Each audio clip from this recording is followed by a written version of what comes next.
Ambassador Zhang, dear friends, distinguished experts from China and the United States, good morning and good evening. My name is Fu Bo from the Department of International Cooperation at China Education Association for International Exchange. It's a great honor for me to host the first two sessions for this seminar. And Dr. Wang Dong and Roberta Kemp will lead us through the rest of the seminar. I'm going to host the seminar in Chinese, and you could find the English translation in English channel, since we have many audience at the venue. 50年前，中美领导人以非凡的政治措施。50 years ago, the leaders of the United States and China have opened the doors for China-US exchanges and cooperation. And over the last few years, the relationship between the two sides plunged into a low and one of the most difficult in decades. And the exchanges had suffered. The economic exchanges had been greatly affected, and this is worsened by the COVID-19. And the exchange of students had reduced by great number. And this is also bringing negative impact on the normal exchanges and harming the fundamentals for China-US relationship, especially in several months ago, US Congress passed the US Innovation Competitiveness Act, and this act had exerted negative influence on the bilateral education exchange, and also it carried out the strict restrictions of the two sides exchanges, and also it inhibit and suppress the Chinese development. And in recent years, we have in the last few months, we have seen the leaders from both sides have strengthened the communication. And this is conducive to bring the relationship to its normal track. And it's also in the interest of the two countries. In this beautiful golden autumn in October, we are organizing this forum to invite the experts from both sides to do some calm analysis and also to explore and study the influence of this act on China's China-US cooperation and scientific and technology exchange, and also jointly explore for the future for bilateral cooperation. And we hope in the future we can usher in a new chapter. And today we are having this webinar, both online and offline. And the Chinese participants are offline and the US guests are online. So now please allow me to introduce the VIPs to our forum. I would like to first introduce the Chinese VIPs. President of CEAIE, Mr. Liu Liming. And Wang Huiyao, the president of the CCG.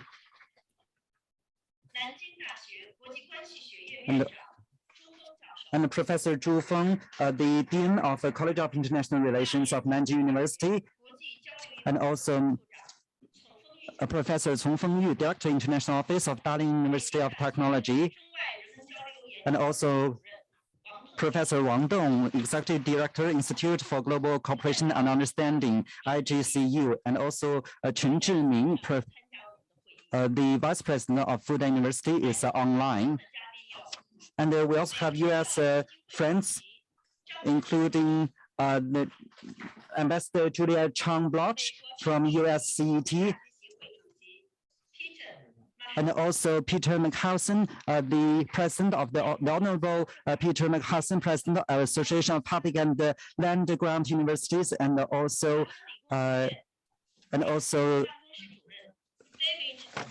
David Gosten from the MIT, director of the MIT Washington office, and also Thomas Fingar, the Sharrington I. Park Fellow, Stanford University.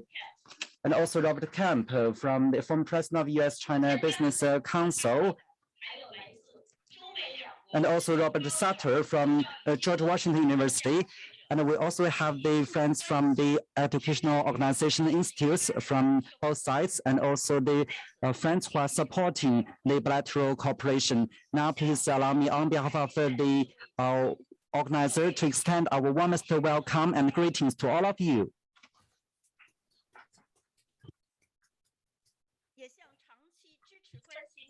And also my thanks goes to the people who have supported the China-US education exchange. Also, I'd like to particularly thank the US CET, and in March, it organized the dialogue forum between the two sides, and the US CET has done a lot of efforts to bring the bilateral education exchange to normal track. There are three agendas or topics for our forum, and the first is the American and Chinese perspectives on congressional innovation and competitive legislation, and also topic two, the impact on higher education and research, and third, the challenges ahead and path forward. And after the discussions, we also have the Q&A session. And now let's come to listen to some opening speeches. First, I would like to invite Mr. Liu Liming, President of CEAIE, to deliver opening remarks.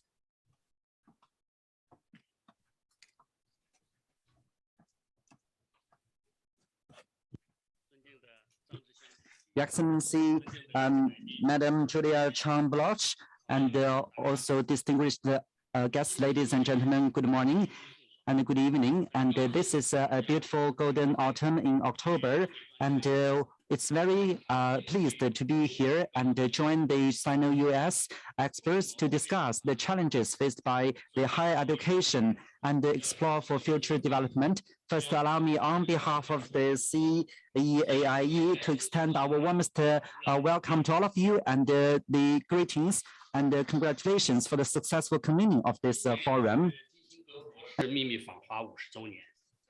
Secret visit by Professor and Dr. Kissinger. And over the last half a century, although there were vicissitudes between Sino-US relations, but the overall development is moving forward. And in particular, the people-to-people exchanges have increased a lot.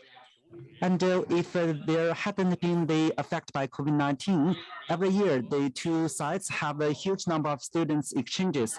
And according to 2020 US Open Doors data from 2019 to 2020, Chinese students accounted for 34.6% of US international students, ranking the biggest source of international students for 11 years. And the booming Sino-US education exchange and cooperation has become an important part of the overall bilateral relationship, and playing an important role and positive role in enhancing the bilateral cooperation and partnership. But it's a pity, as the bilateral relationship has been affected by complicated and sensitive factors. There is also a slump in the Sino-US education exchange, and also there has been a lot of problems. And in June of this year, US Congress passed the 2021 US Innovation and Competitiveness Act, and this act has talked about the US innovative policies, but also it is dealing with the Sino-US scientific cooperation, and also the issues concerning Confucius Institute in US, and also the bilateral educational exchange. Those are not good for the Chinese students to study in US, and also bad for the bilateral friendly exchanges and the common development. Ladies and gentlemen, right now, the digital technology, artificial intelligence have brought the world together closer than ever before. Connectivity and exchange are the characteristics of this era, and science and technology are of the world nature, and international science and technology cooperation is the general trend. No country can rely on itself to solve all the innovative problems. And if we look at the past, the lunar exploration program in the life science, that is the genome genome science project, is a project with the efforts from scientists of different countries that make human beings understand ourselves from the molecular level. And 16 countries jointly build, operate, and use the International Space Station. Examples, and these examples and the cases have proved the necessity and the importance for international cooperation. And talent cooperation and exchange is the basis for science and technology and research cooperation. And the US and China has the largest bilateral talent exchange in the world. And the Chinese students are not only the largest crowd in the US, international students, but also the Chinese people are the largest crowd of science and technology research project partners for the US science staff. And China also has been an important part in increasing US science and education system development. And we have also exported a lot of talents to the US, and that is both good for US and China. And also the two sides have strengthened the cooperative organization of academic programs and the students' exchanges. And we can see opening or further opening is the necessary trend. And right now, US colleges and universities are operating 433 programs in China, and including 260 bachelor's degrees and more than 120 majors.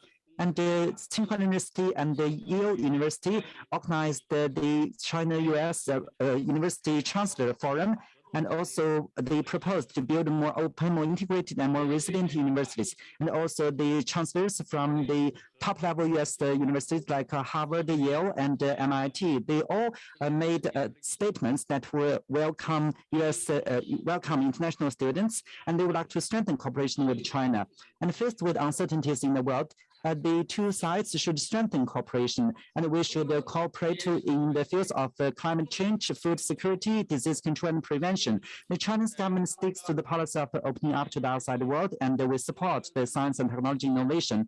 President Xi Jinping had stated in the 2021 Zhongguancun Forum that the countries in the world should strengthen science and technology opening and cooperation. And through science and technology innovation, we can jointly explore the ways to address the global challenges and the issues. And to maintain the academic exchanges between Sino-US colleges and universities, and to carry out cooperation in flexible manners are quite significant and important. And in the world, there is no better or happier thing than talking or discussing issues with friends. And we should analyze the 2021 Innovation and Competitiveness Act of the US and its impact on Sino-US educational cooperation and exchange. And we should explore ways out to address the problems, and also jointly promote science and education progress of the two countries, and to enjoy cooperation fruits. I'm confident there is still big room for cooperation in the educational area for China and the US. And the CEAIE is willing to join hands with the visionaries people from both US and China, and contribute to the overall benefits of the two peoples. Thank you very much.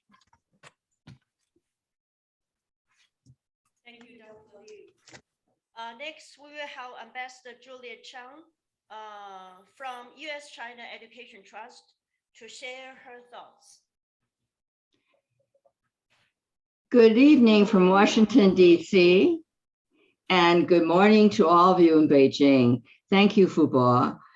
On behalf of the US-China Education Trust, President Liu Liming, it is good to be with you and CEAIE again to convene the second roundtable in our important series of dialogues on US-China education and exchange.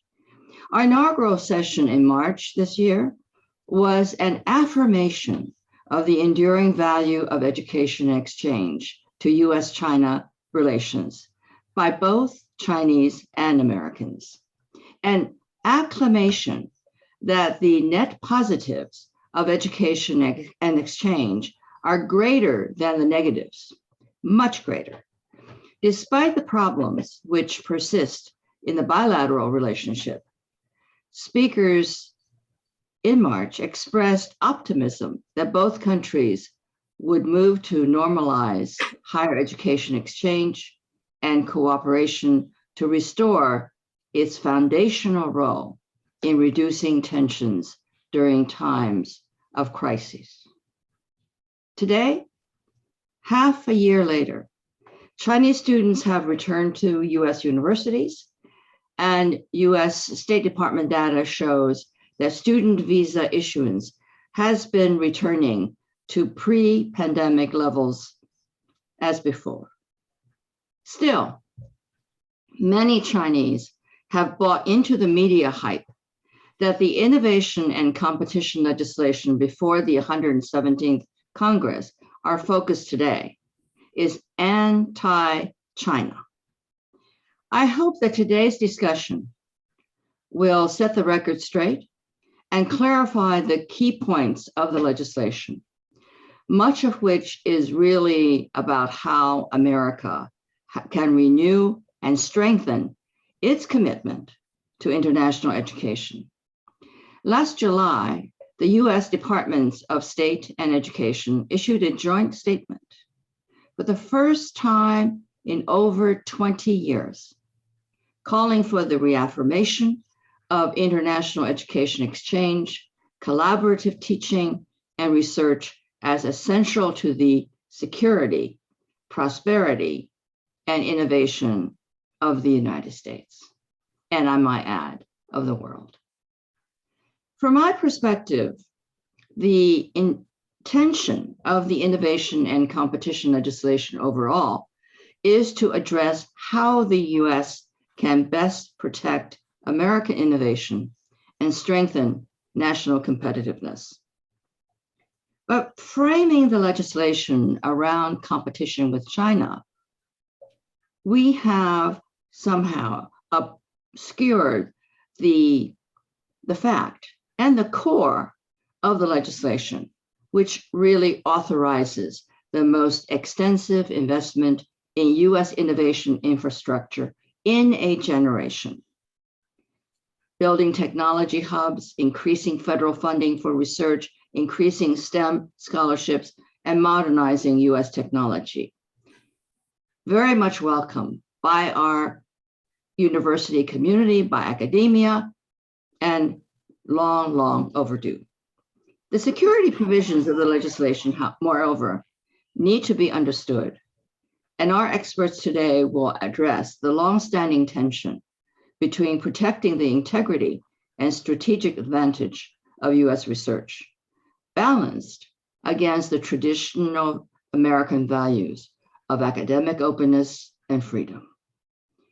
While there may be disagreements over how to address research security, there is no disagreement that threats to research security are very real. Our experts today will help us also to understand the broad congressional consensus in both houses that passed this package of innovation and competition bills. This consensus in a deeply divided Washington will serve as a bellwether for the path forward, not only in US-China education exchange, but also in US-China relations. What is already clear is that where technology is concerned, there is no daylight between Democrats and Republicans when it comes to tightening research security to protect US innovation. With the 117th Congress ending on January 3rd, 2022, the big question is whether both houses will have enough time to enact the package bills into law in this Congress. Our speakers will enlighten us, but my time is up.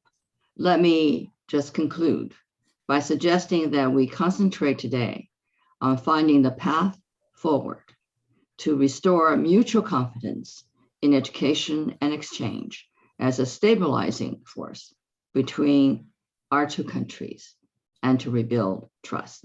Thank you, and I look forward to the discussion. Thank you, Ambassador. Now let's move on to the next first topic, the U.S. and China's opinions on the United States Innovation and Competition Act of 2021.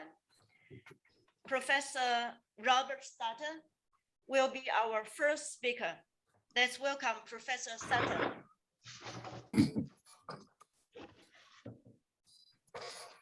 Thank you all very much. It's a great pleasure for me to be here today to share my views with you. This is a great opportunity. I have been asked by the organizers to offer one American's view of a complicated subject. That is Congress and China policy and the wave of legislation that's before the Congress now. Much of this legislation is still pending. It's not passed. It's pending. I'll focus on several points reflecting my understanding of the broad drivers of the strong efforts of remarkable bipartisan congressional majorities since early 2018 to defend America against very serious, multifaceted challenges posed by the behavior of the Chinese government. It's very important that you understand this. This is not my preference. This is the reality that we're dealing with. And one needs to understand this congressional reality. The wave of anti-China legislation we see today has been developed over almost 4 years. The challenges as seen in the Congress, and I'm going to depict them that way, this is the way the Congress sees it, can be grouped in 3 categories. First is the challenge posed by the over 3 decades of rapid development of Chinese military power, tipping the balance in the Indo-Pacific, supporting Chinese territorial expansionism, and undermining U.S. alliances and partnerships in seeking dominance in the region. The second is the challenge posed by China's similarly long-standing efforts using state-directed development policies to plunder foreign intellectual property rights and undermine international competitors, having increasingly profound negative impacts on U.S. and Western interests. Again, this is the congressional perspective the mainstream congressional perspective that I'm giving. Beijing does so with hidden and overt state-directed economic coercion, egregious government subsidies, import protection, and export promotion using highly protected and state-supported products to weaken and often destroy foreign competition in key industries. In this way, it recently seeks in world high technology industries and related military power to displace the United States and secure China's primacy in Asia and world leadership. Third is China's challenge to global governance. More than any other power, Beijing leverages economic dependence, influence operations, including elite capture and control of important infrastructure to compel preferences.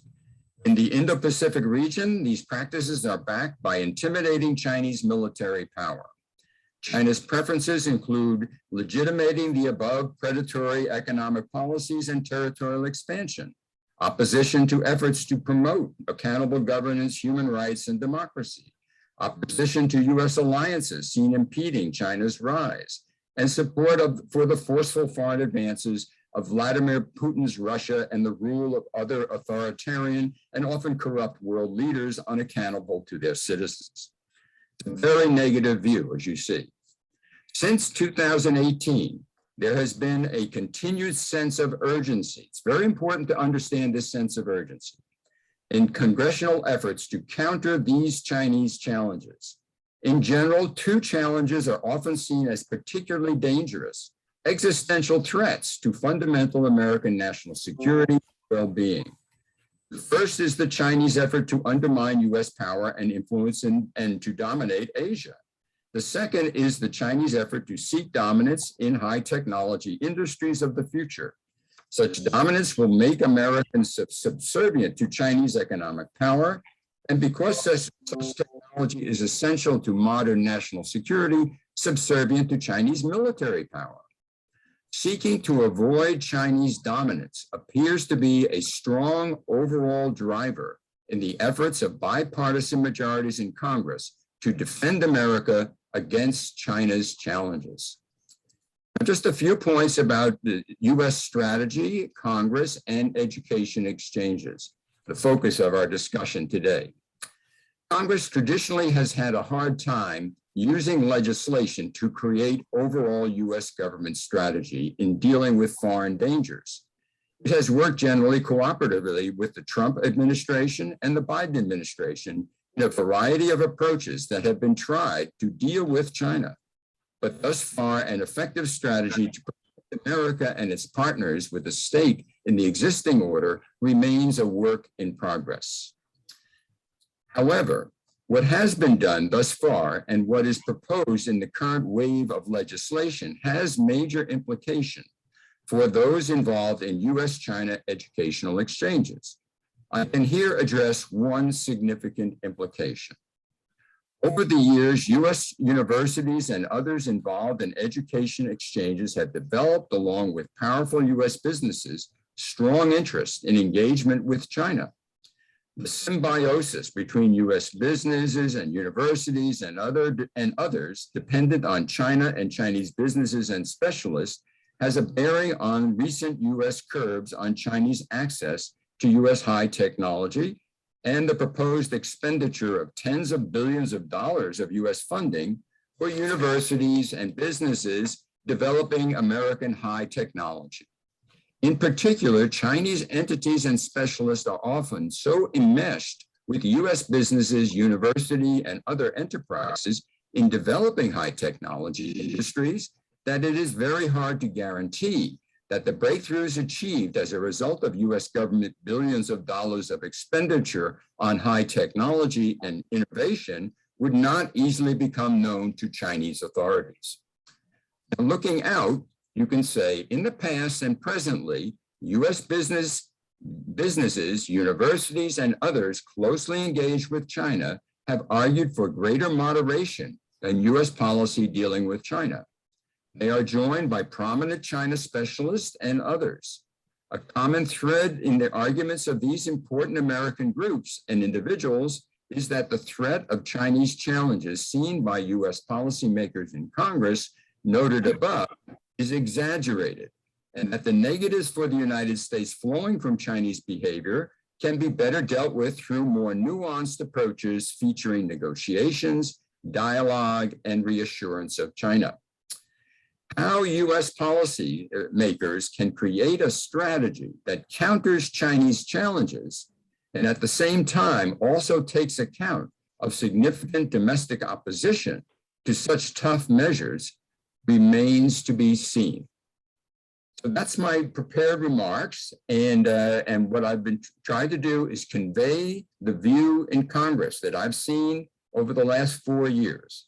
And this legislation we're seeing today is emblematic of that sentiment in the Congress. I'll conclude my remarks here, and thank you for your attention.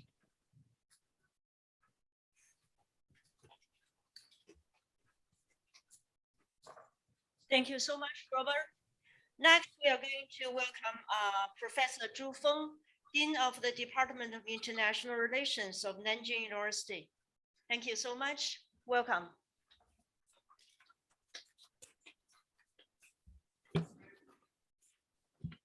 Thank you, Ms. Fu, for your invitation, and it's great honor to join you for this excellent panel.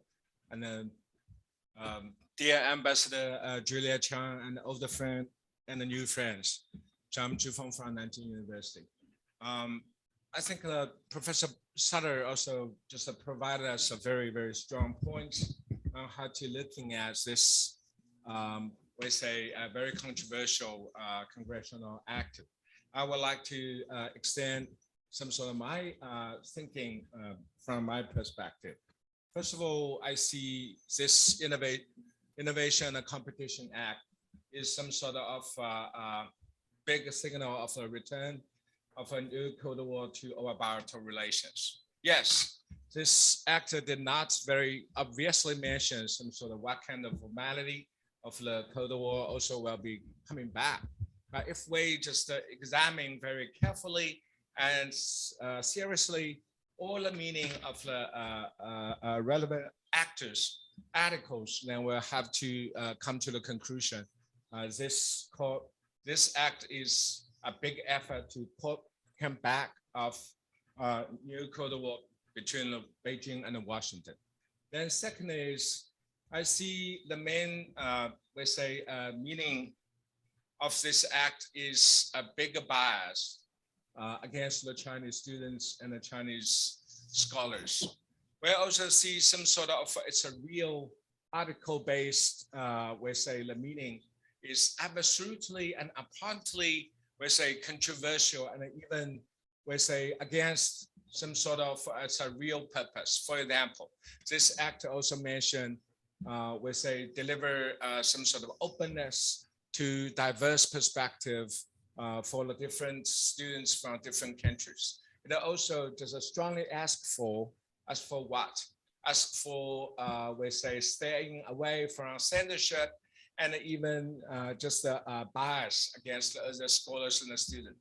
But if we just quickly just examine through its real implications to the Chinese students, I found this article is full of such a very strong bias and even censorship. For example, this act very strongly asks for some sort of Americans' prohibition from Chinese scholars and scientists if they have found some sort of holding the relations with Chinese government. But the problem is, I think most of our participants here, they are very great China hands. I think you also know what's the China's real system and how the China's institutions is performing. So then some sort of such a relations or association with the Chinese government under the current system is totally inevitable. But the problem is, if any Chinese students, any Chinese scholars just more or less have some sort of relations with the Chinese government, then there will be very doomly just suffer from some sort of such a actor-based discrimination, bias, and even rejection. I think it's totally unfair for the Chinese students. Most importantly, I think my generation of Chinese students, I studied from the Peking University almost 40 years ago. I did a lot of teaching and some sort of,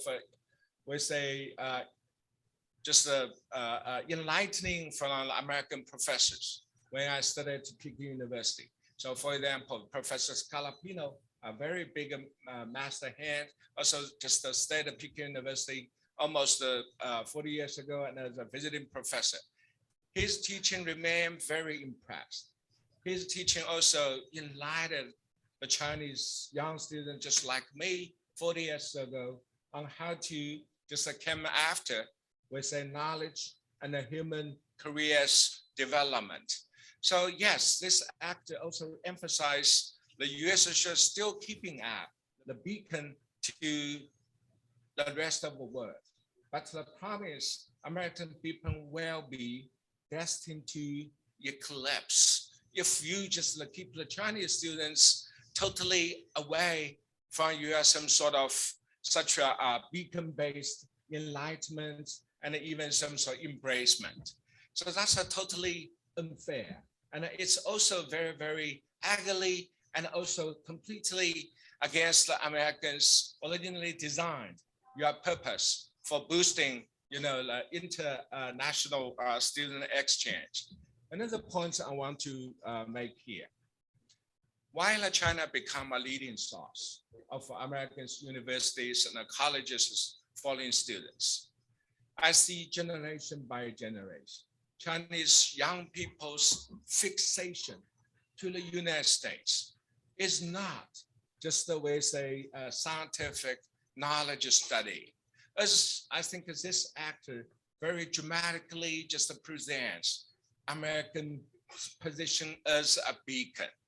So then some sort of, we say such a international students admission and even embracement is a real way to keep the US to what? To get your beacon lighting up. But if you really want to keep the Chinese students just how say, we say away from US some sort of such a university and college admission. So what the consequences will be? It's the Chinese young generation's fixation to study US will totally go to the opposite. Then what will be just how say replaced in their mind? Maybe hatred, maybe also some sort of against Americans discrimination. So then that's what our American friends and American congressional people really want to see in the coming years. They want just to create the Chinese young generation of our students one after another as some sort of a new US hatred, we say some sort of a generation. On the other hand, what kind of Americans attraction could still just moving ahead? In one way, some sort of such intimate relations, people of both sides, also sticking for more than 4 decades, also will be totally eluded. That kind of China, that kind of the young generation of Chinese is really what our dear Americans, Congress people, and the senators also like to see. So I'm very afraid what kind of real negative implication if this act is truly implemented. My last point.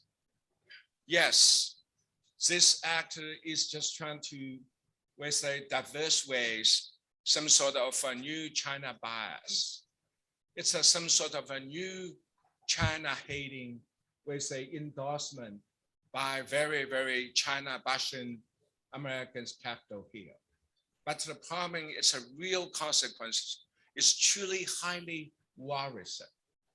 We're really turning the generations of the Chinese young people into your opposite sides. That's why you want to see.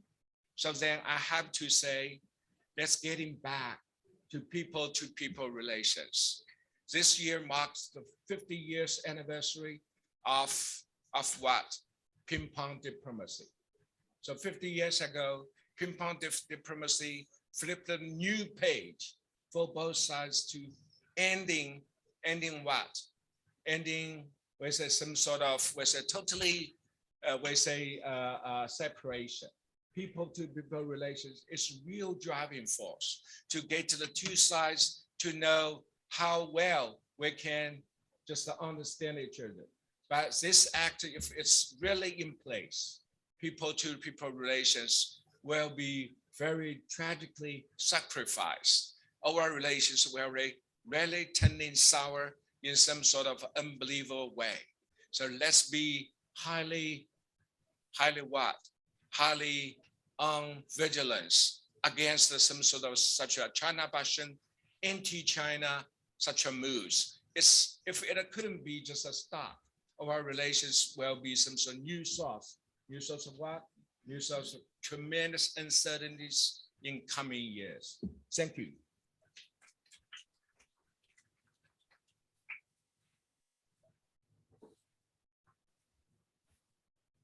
Thank you so much for your thoughts, opinions, and ideas for the China and the United States relations.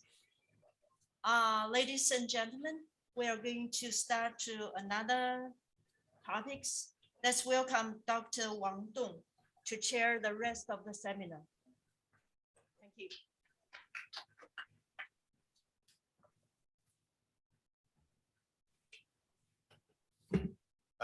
Thank you, Ms. Fu. I'm Wang Dong from Peking University, and it's my honor to moderate the next two sessions.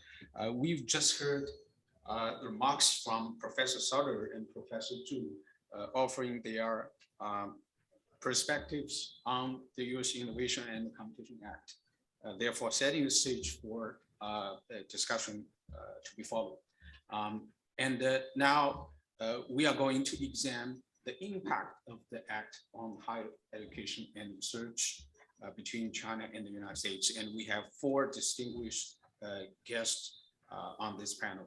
First, it's my honor to invite Professor Chen Zhimi, Vice President of Fudan University, to offer his remarks. President Chen, please. Okay. Good evening and good morning. I myself was Harvard Yanjing Fellow 25 years ago, and now I'm also overseeing the international partnership of the Fudan University. The university was very honored to host President Reagan's visit to Shanghai, and President Clinton's visit, and also President Biden when he was the senator before. We have developed a very robust relationship with the American research institutes and higher education universities. Yeah, we are also very concerned about the pending act. I will share very briefly 5 points. First, in general, that I agree with Professor Zhu Feng's view that the act certainly would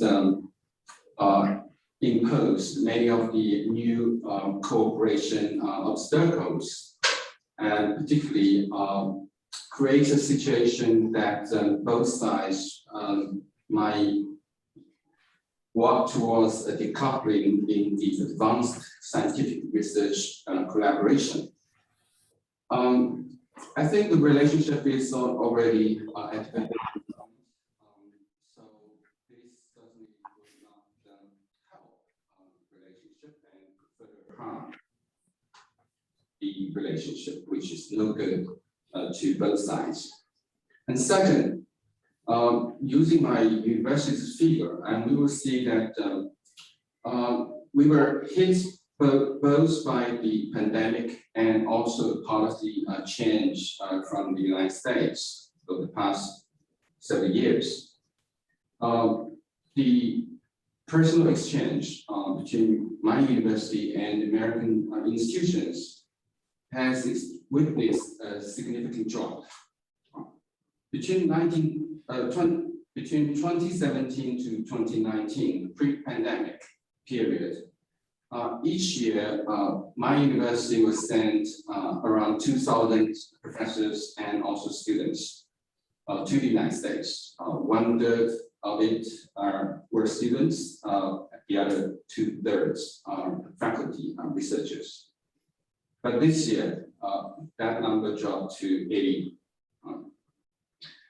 Similar things happened also to the incoming American professors and students from a high level of 2,000 a year to now about 100. We certainly would like to see that the United States, from its official policy, could create a more conducive environment so that after the pandemic, that people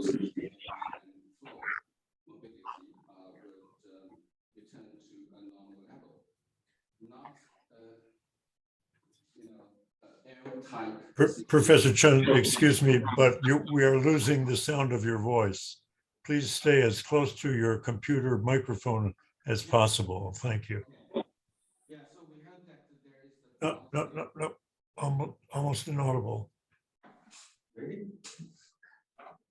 Am I alone or are others experiencing this? I hear you very well, and that's good. Now you're fine. Okay. Good. Okay. We lost one of your most important points, I'm afraid. Why don't you go back just a little, because just when you were starting into something very significant, we lost your voice. Okay, we had witnessed a significant drop of exchange of people, professors and students in the last 2 years. From like 2,000 a year to like 80 to 100 a year recently.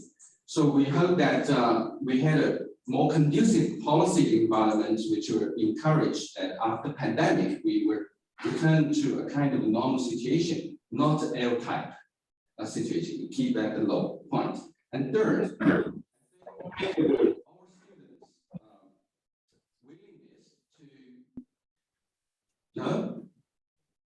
Sound is lost. A Sound third, remains lost. our students' willingness to study in the United States for advanced studies. No? The other colleagues, is that okay for my notes? We use. I will continue to say. Third,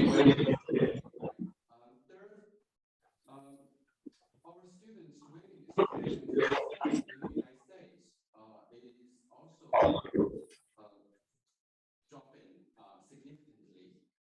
In 2019, we have each year 600 students going to the United States for studies. But now in 2020, that number goes down to 300, less than 300. And this year, we don't have the figures yet, but we see even a big drop further. And many of the STEM students, they stopped applied for the US universities. Ambassador said that the application number is back to the normal last year, but I would like you to look at the top universities, graduates, how many of their,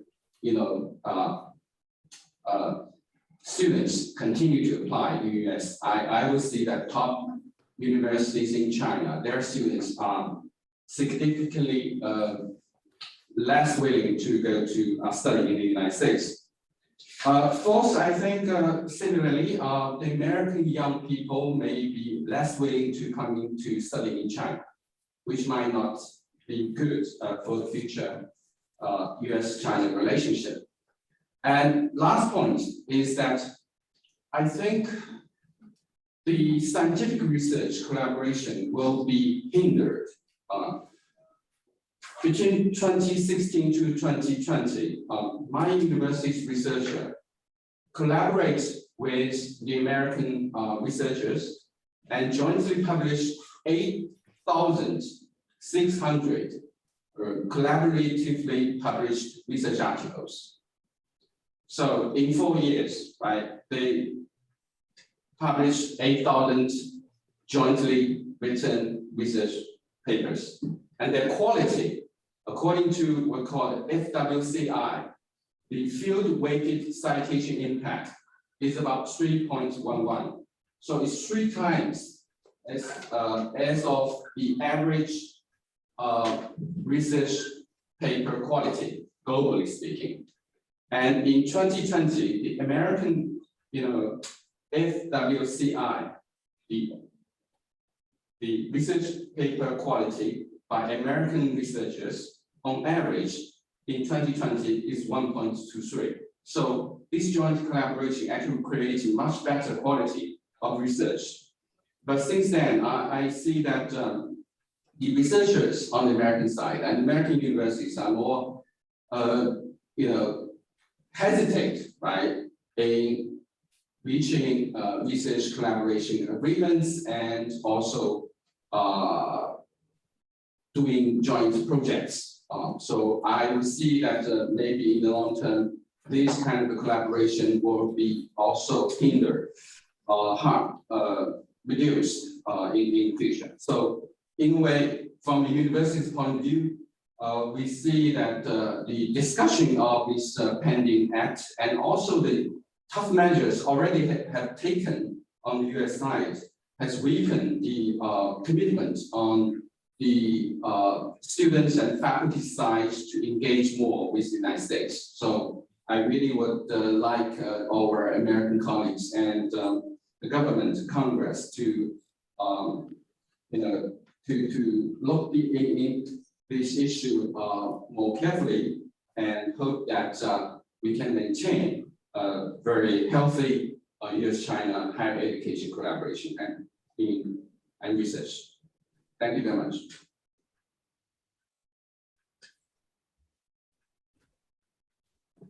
Thank you, President Chen, for a very, I think, thoughtful remarks, and also particularly your toward the end, your call for the return to a better collaboration between Chinese and American higher education institutions. Next, it's my honor to invite the Honorable Peter McPherson, President of Association of Public and Land Grant Universities, to give his remarks. Mr.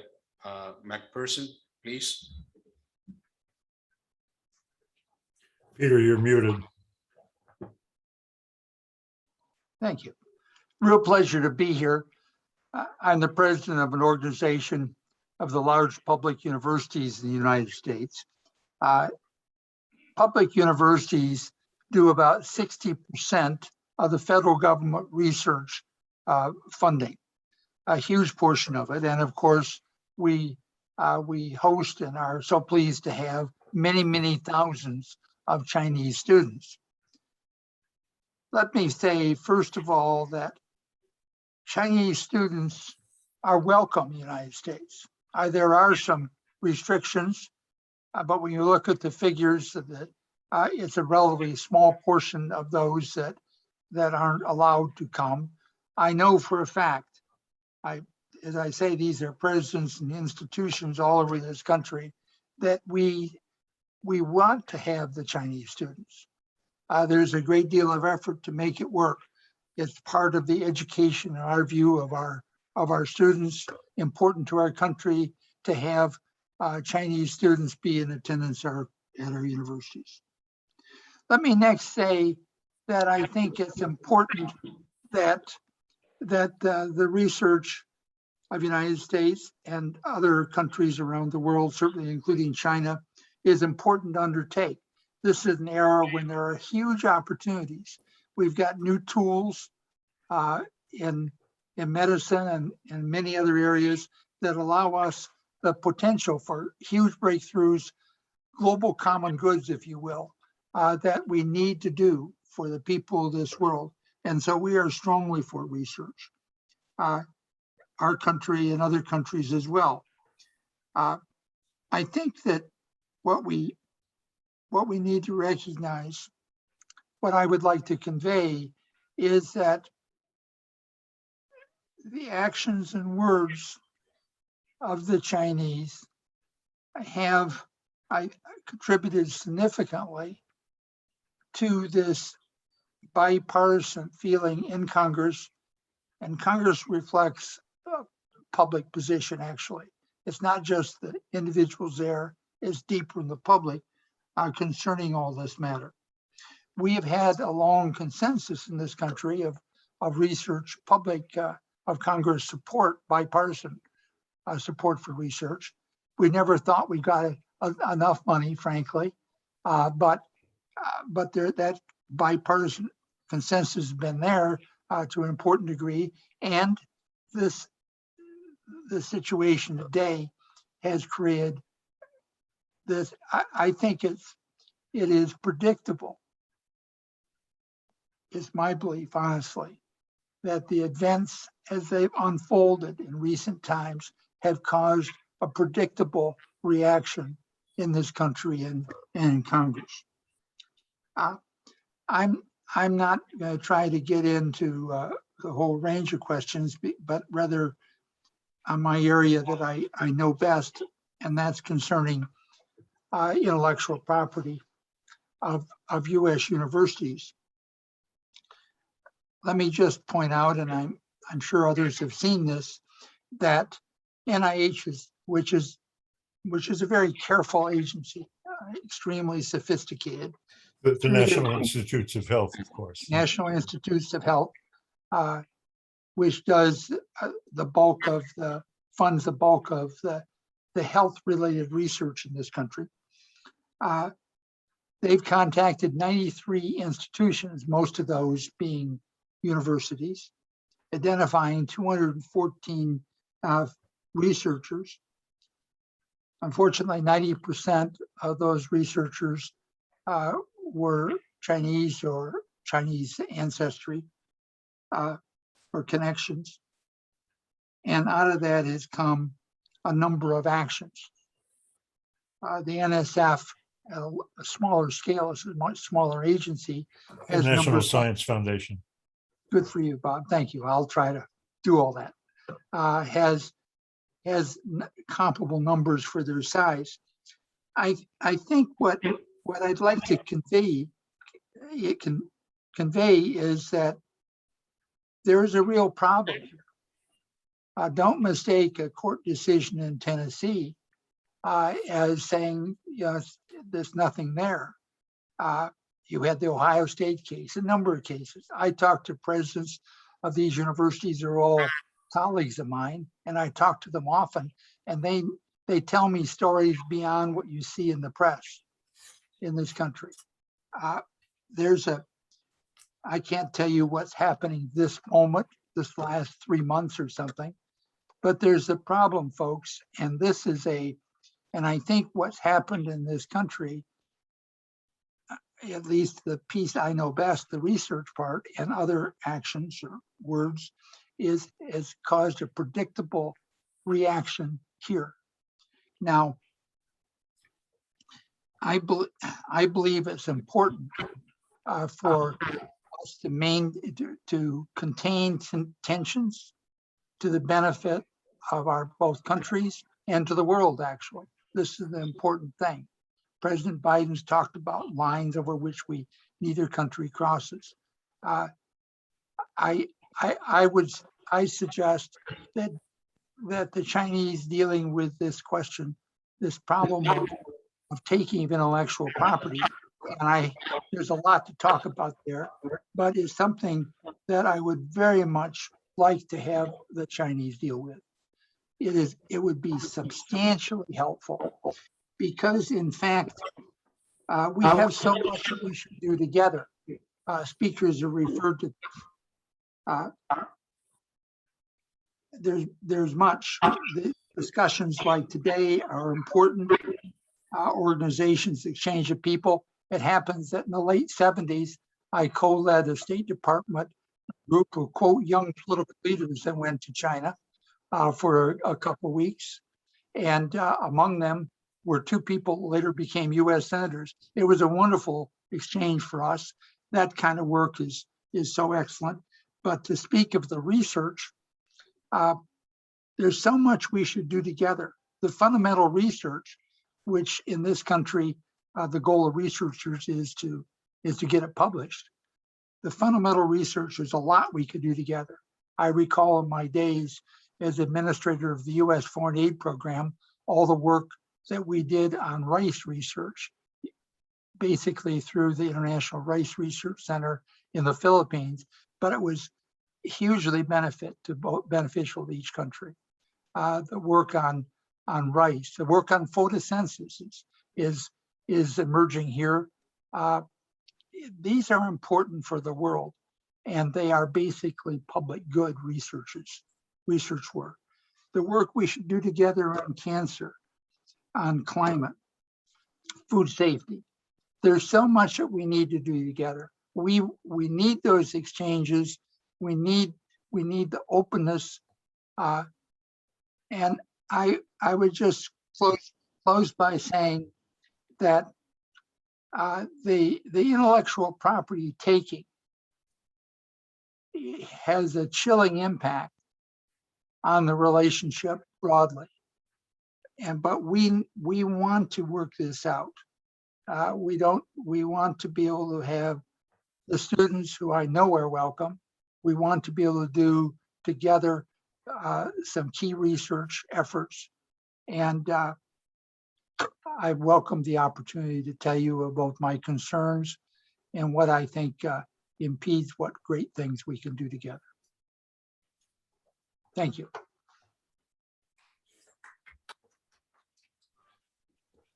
Thank you very much, Mr. McPherson. Particularly, I think we audience here very much, I think, echo your call point that there is so much we can do together. Next, it's my honor to invite Professor Chongfeng Yu, Director of the International Office at the Dalian University of Technology.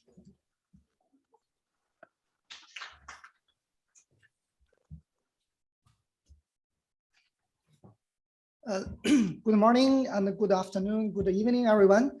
It's my pleasure to be here and to deliver a speech about the internationalization, especially with USA universities. Because I didn't prepare the speech in English, so next I talk in Chinese. 感谢傅博主任的邀请啊，今天我们作为一个大学的国际处的处长，同时也是一位教授，一个工科的学校的这个角度来谈一下这个美国创新与竞争法案的这样的一个情况。So I would like to share my views on this impact on higher education and the research by the act. I will not elaborate the details of this act, and I would like to highlight 3 points which are bringing difficulties to our actual work. The first is about cooperation agreements and contract, and for those project,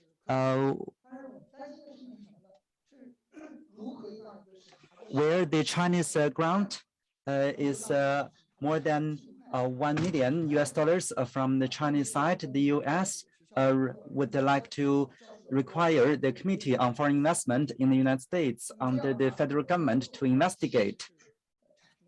And this has greatly and substantially affected the bilateral cooperation.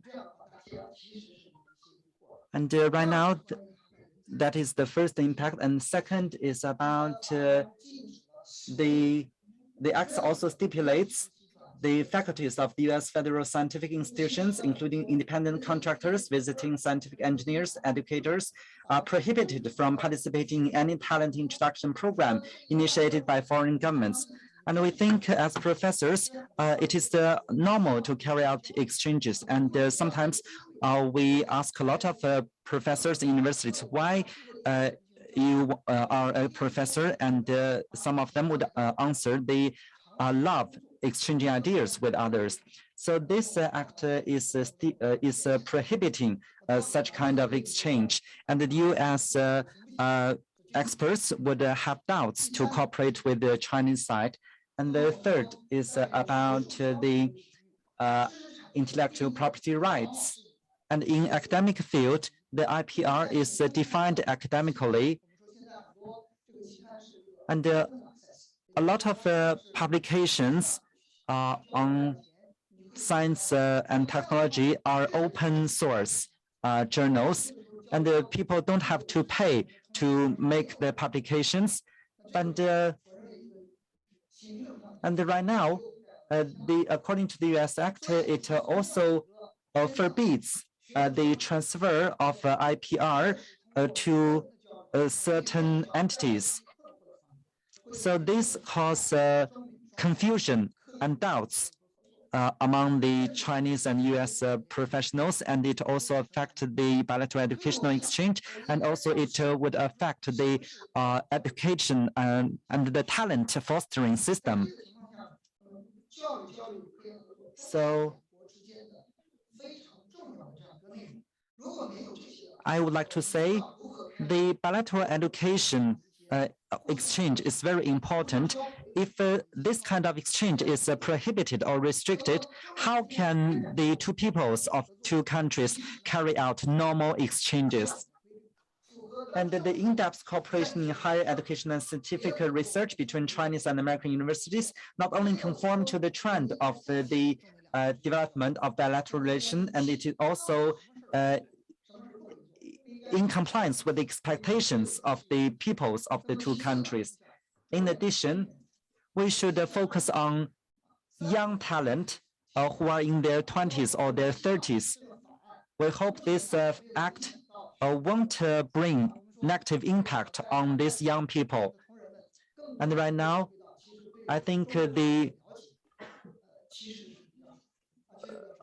the foreigners or foreign students are not familiar with China and they lack understanding about China.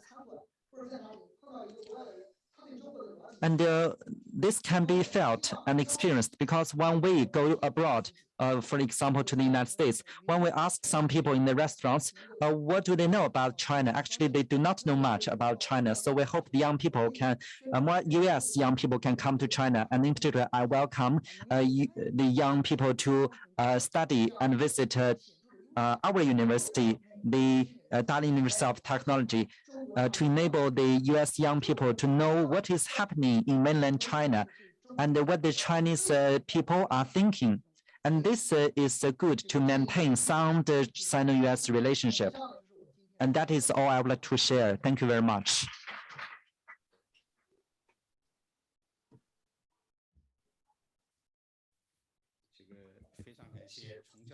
Well, I thank Professor Chung, and we can see the conciseness and also reasoning from a professor of science and technology. I think that's a very important point to make. Last but not least, it's my honor to invite Mr. David Goldstone, Director of MIT Washington office, to offer his remarks. Mr. Goldstone, please. Thank you. Pleasure to be with you. I'll talk about some aspects of the bill that have already been mentioned. I mean, I fear that a lot of what we've heard sort of exaggerates and misinterprets what's in this legislation in a way that will actually make the situation between the two countries worse, which is not what the speakers claim to want to see happen. So let me start by emphasizing, as several of the US speakers already have, this legislation is not yet law. It was passed by the Senate. The House has passed different legislation. We expect that there'll be negotiations between the two, and maybe a bill will finally get enacted by the end of the year, but this is not something that is yet law. Number two, I think while the legislation absolutely reflects concerns about China, among them the ones that Peter mentioned, it is not designed to close down either research collaboration or education exchange. It's designed to make clearer guidelines, which if they are abided by should actually help foster those and reduce some of the friction and controversy about them by making it clear what the rules of the road should be.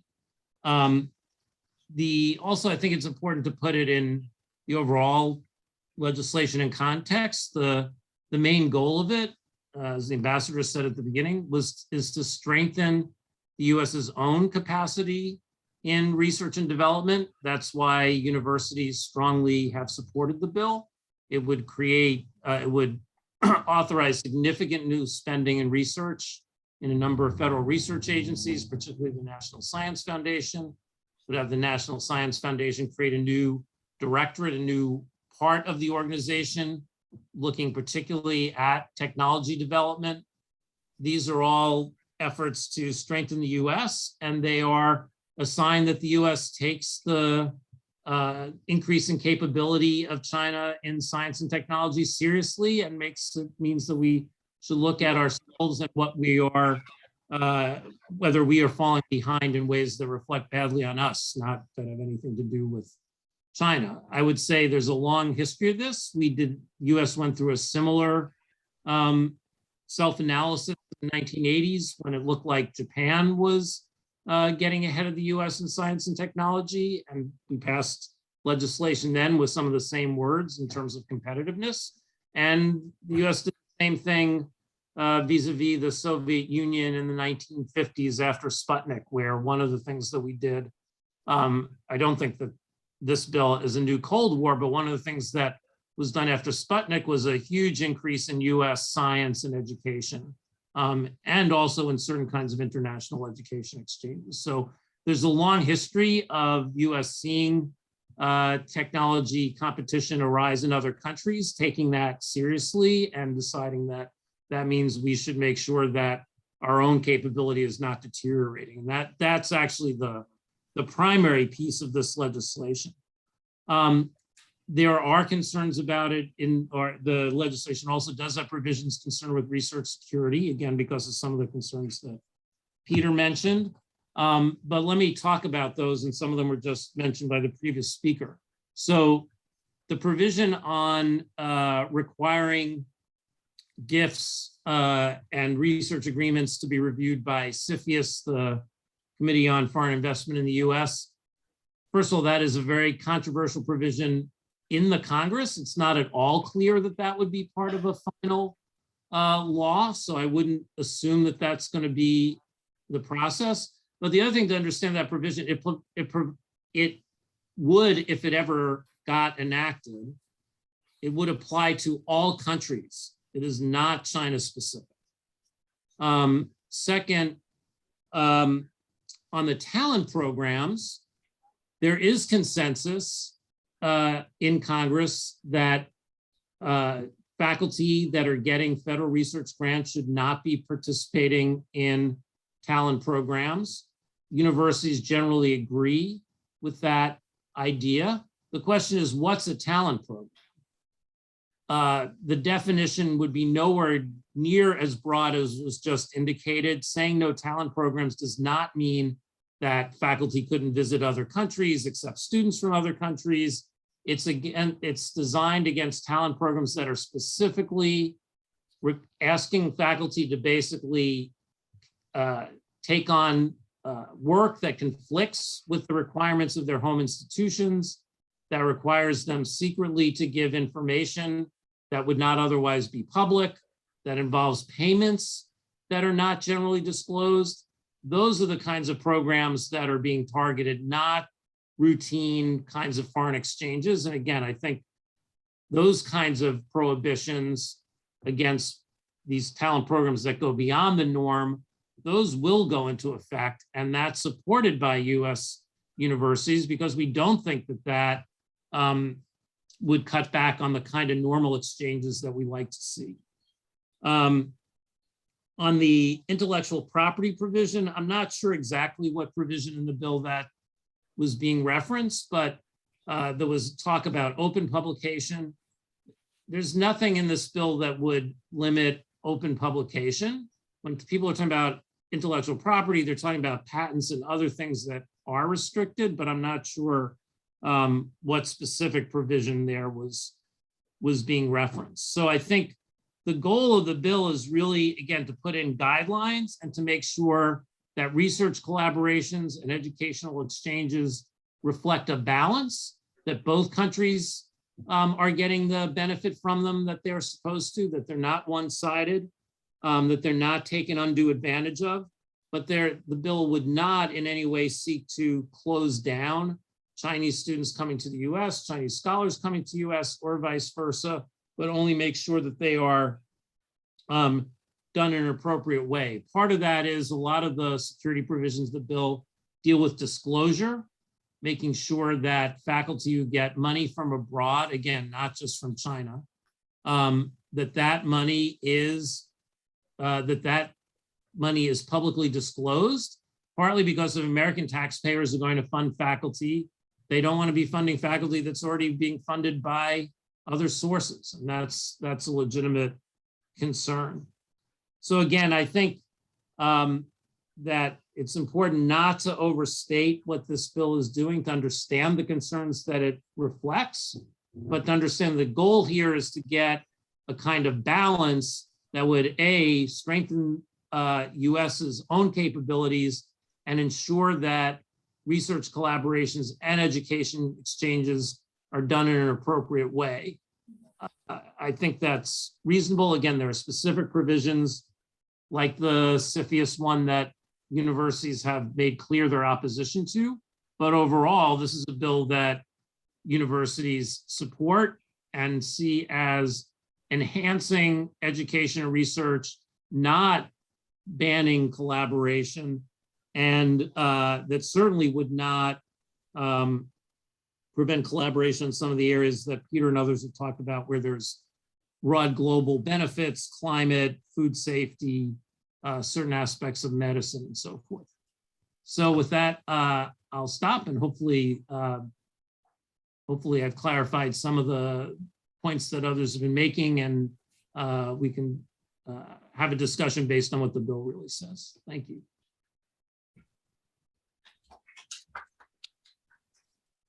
Thank you, Mr. Goldstone.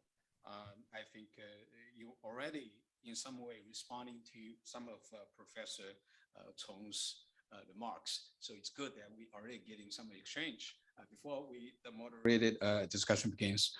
But before we do that, we have to move to the next and the final topic, which is we have to look forward and look at the challenges ahead and the path way forward.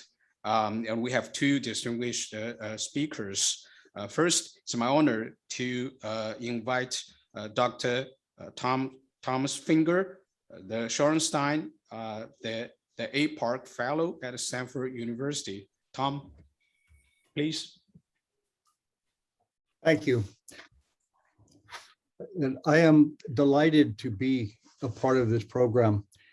It is this week 43 years since I concluded negotiating and signed the agreement that restored academic exchanges between the United States and China. So the kind of problems and concerns we're talking about are very personal to me. Everyone participating in this dialogue is dismayed by the current state of US-China relations, and everyone desires early and substantial improvement. But that's not going to happen. Saying this does not mean that I think the relationship is in an unstoppable death spiral, or that we're doomed to conflict or a new Cold War. Indeed, I am confident that will not happen. But I'm also a political realist.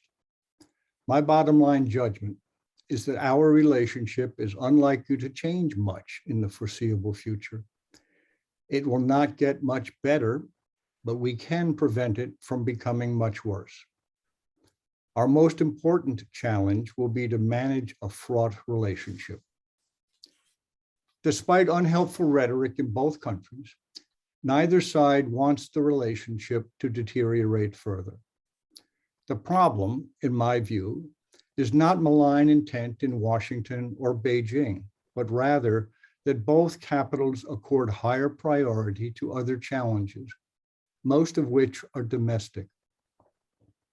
Biden's Build Back Better agenda and Xi's centenary goals are ambitious and demand difficult trade-offs and political choices.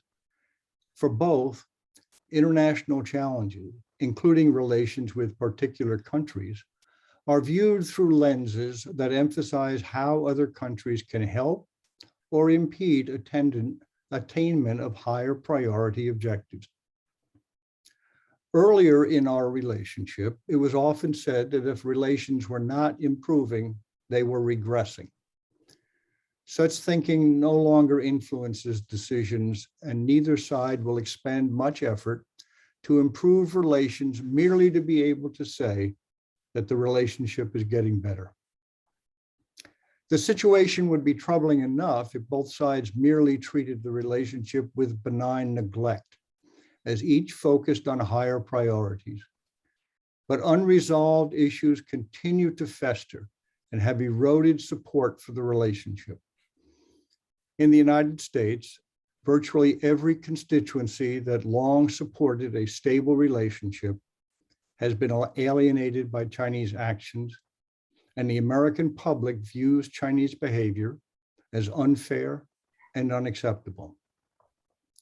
Chinese take an equally dim view of the United States. But neither side stops there, because both find it expedient to malign the other in order to justify actions that are costly or contentious. Characterizations of a China threat or America threat are used to justify programs to reduce vulnerabilities inherent in interdependence.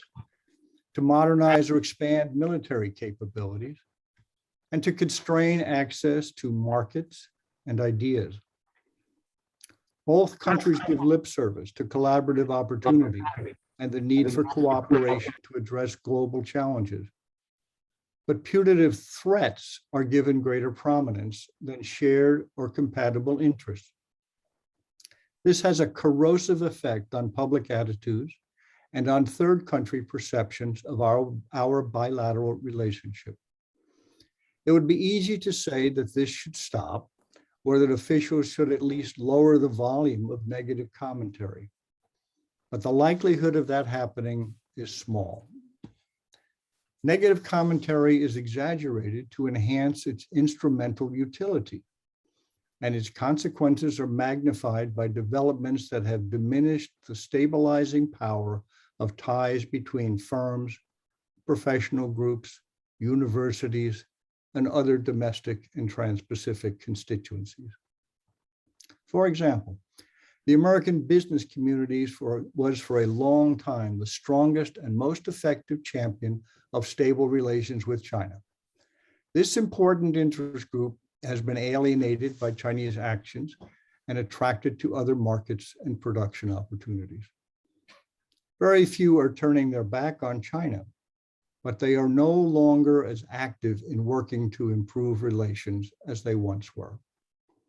The same is true of academic, medical, legal, and myriad other associational groups that once worked tirelessly to collaborate with colleagues in China. Relatively few have adopted anti-China attitudes, but many have decided that it's now just too hard or too unrewarding to pursue or sustain ties. What is necessary and possible on a path ahead will be shaped by the interplay of three dimensions of the current reality. One is the prevailing perception of people and governments in both countries. American officials will continue to respond to pressures from key constituencies that believe legacy policies according greater access and benefits to US partners than is demanded from those partners are no longer appropriate or acceptable. These policies were directed at allies, partners worldwide, but China is seen to have taken advantage of and abused asymmetric access more than other nations, and to behave in ways that are inherently unfair. This creates a bias to move towards reciprocity, whereby things denied to Americans in China are thought that they should be denied to Chinese in the United States. That would be an unwelcome development as far as I'm concerned. The counterpart factor on the Chinese side is the oft articulated contention that the United States seeks to contain China and to bring about regime change and must be prevented from succeeding. The second shaping dynamic is our fundamentally different approach to dealing with problems. Americans prefer to work on specific problems, cooperating where possible or necessary, and building trust and patterns of cooperation in the process. Chinese insist that building trust, which seemingly depends on acceptance of Beijing's position on a number of issues, is the prerequisite for cooperation to solve specific problems. This is a recipe for stasis. The third factor is the interplay of desire to solve problems and improve the relationship, and the difficulty of doing so. Americans want to solve the specific problems and issues that bedevil the relationship. Individual Chinese entities want the same, but it is less clear that Beijing shares that desire. To the extent that working issues look too difficult or too costly, Americans will limit efforts to try. These are not cheery judgments, but there are no easy or magic bullet solutions to the resultant congeries of problems. We must learn to manage them. Thank you.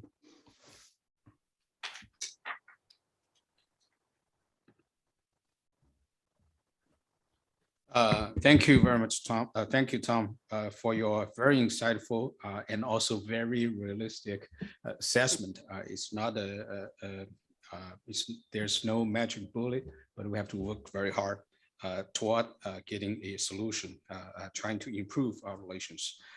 Last but not least, it's my honor to invite Dr. Wang Huiyao, President of Center for China and Globalization, to give his remarks.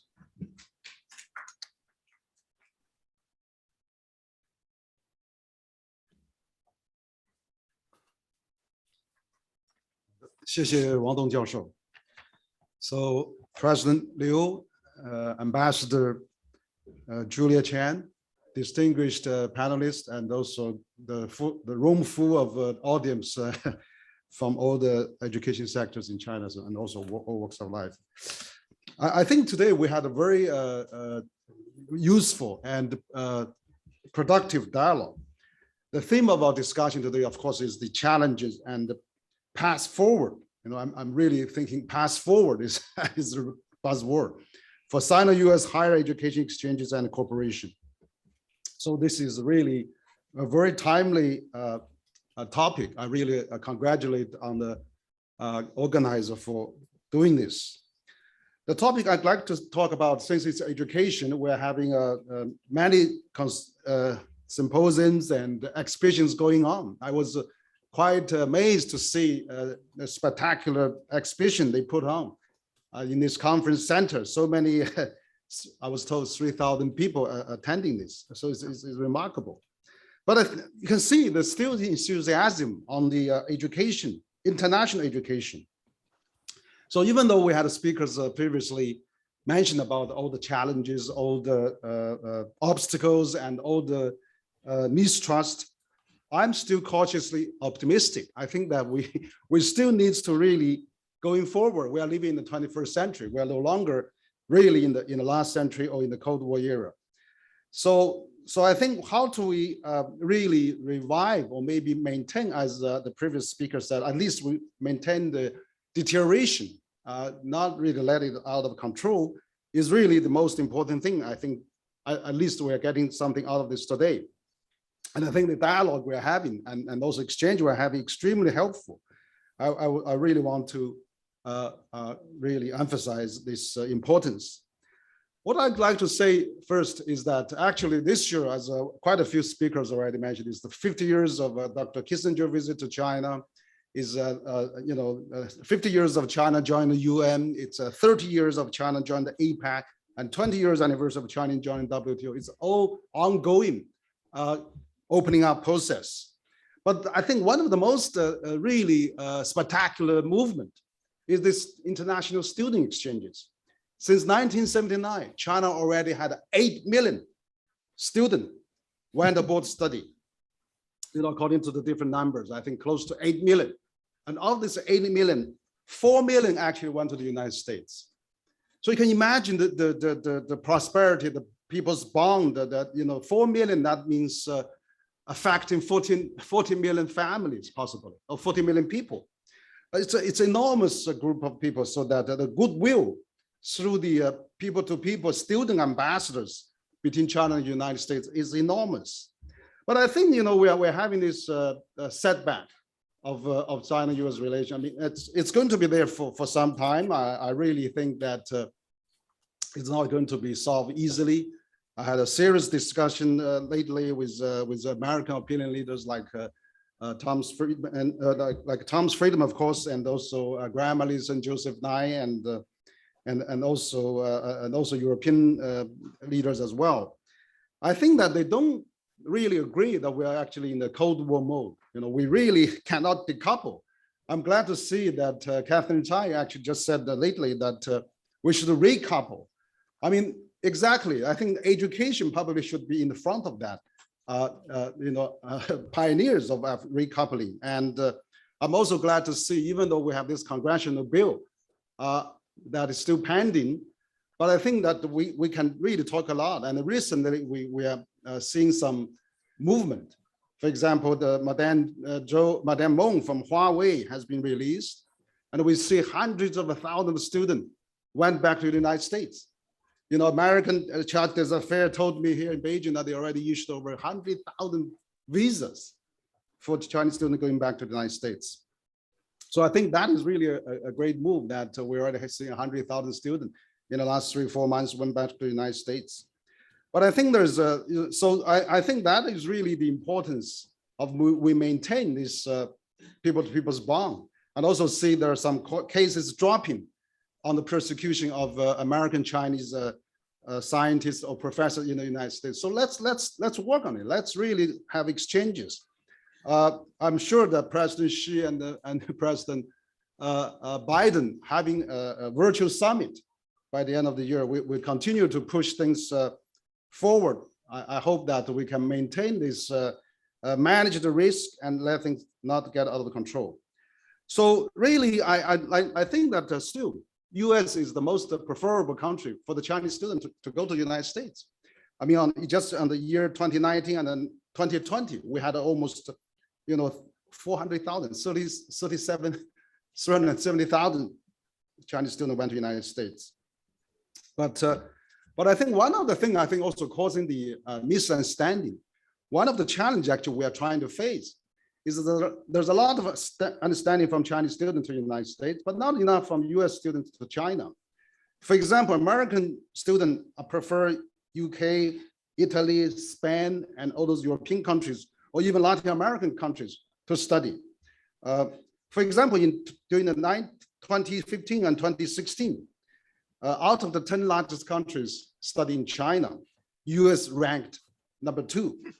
But then actually in 2017 and 2018, that number 2 was replaced by Thailand, student from Thailand.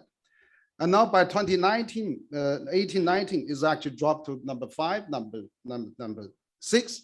Now is almost only just about 10,000 students from US that register in China. So that's number 1.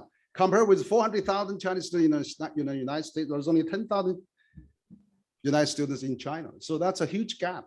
And then there's another problem too, that for the most of US students, they come to China just for short term, just have a taste.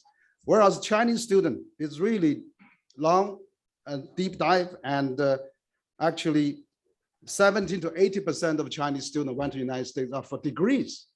Whereas US students come to China, most of them, it's just for a short-term visit, one semester. For example, American students come to China, there's about undergraduate, about 88%.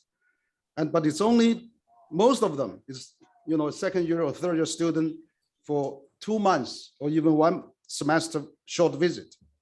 And then high school student comes about, come to China for the undergraduate degree is only 2% of the US students. And postgraduates is only about 7% of all the US students come to China. And doctorate students, less than 1%, 0.7%.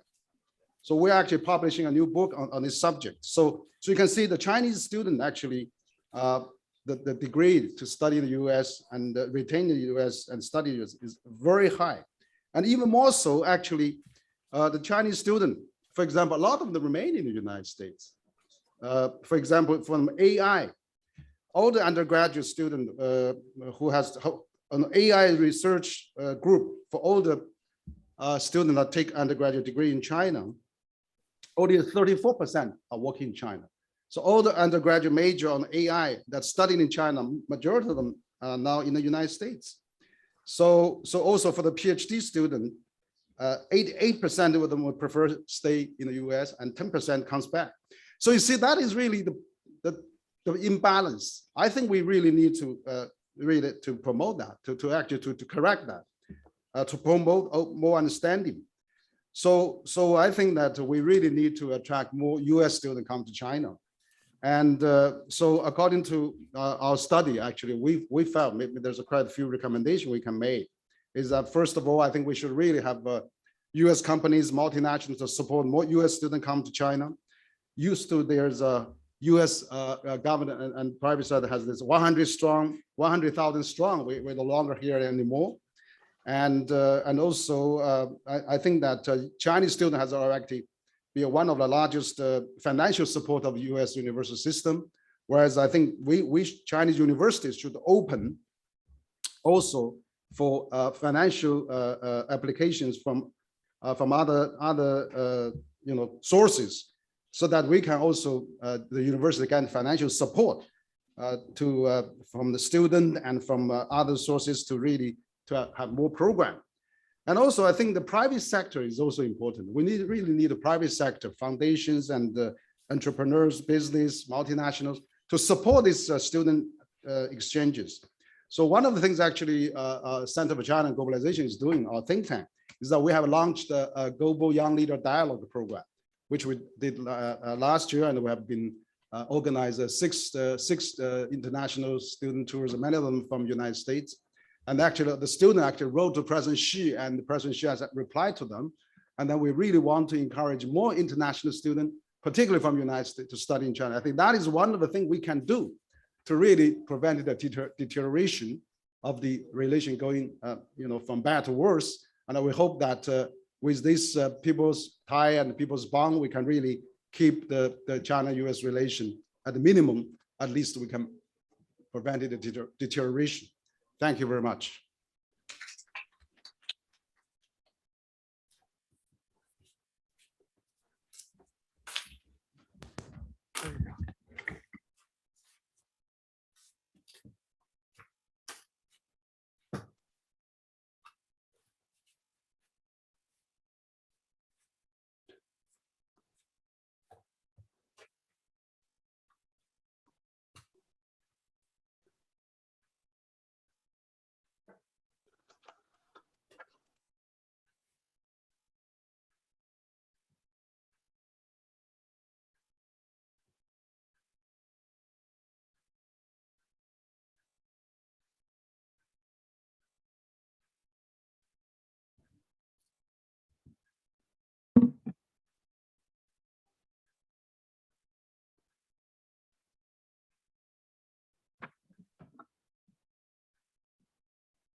Wangdong, if you're speaking, I don't think we're hearing you.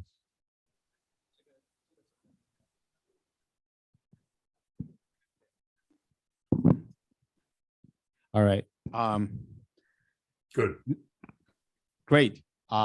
So Bob, you can see us, right? Yes, I'm delighted to see all of you. Oh, great. So now we are moving to discussion, and also because of the limit of time, we are just going to combine. I was just instructed by our organizer, Bob, we have to combine the moderated discussion and Q&A session together.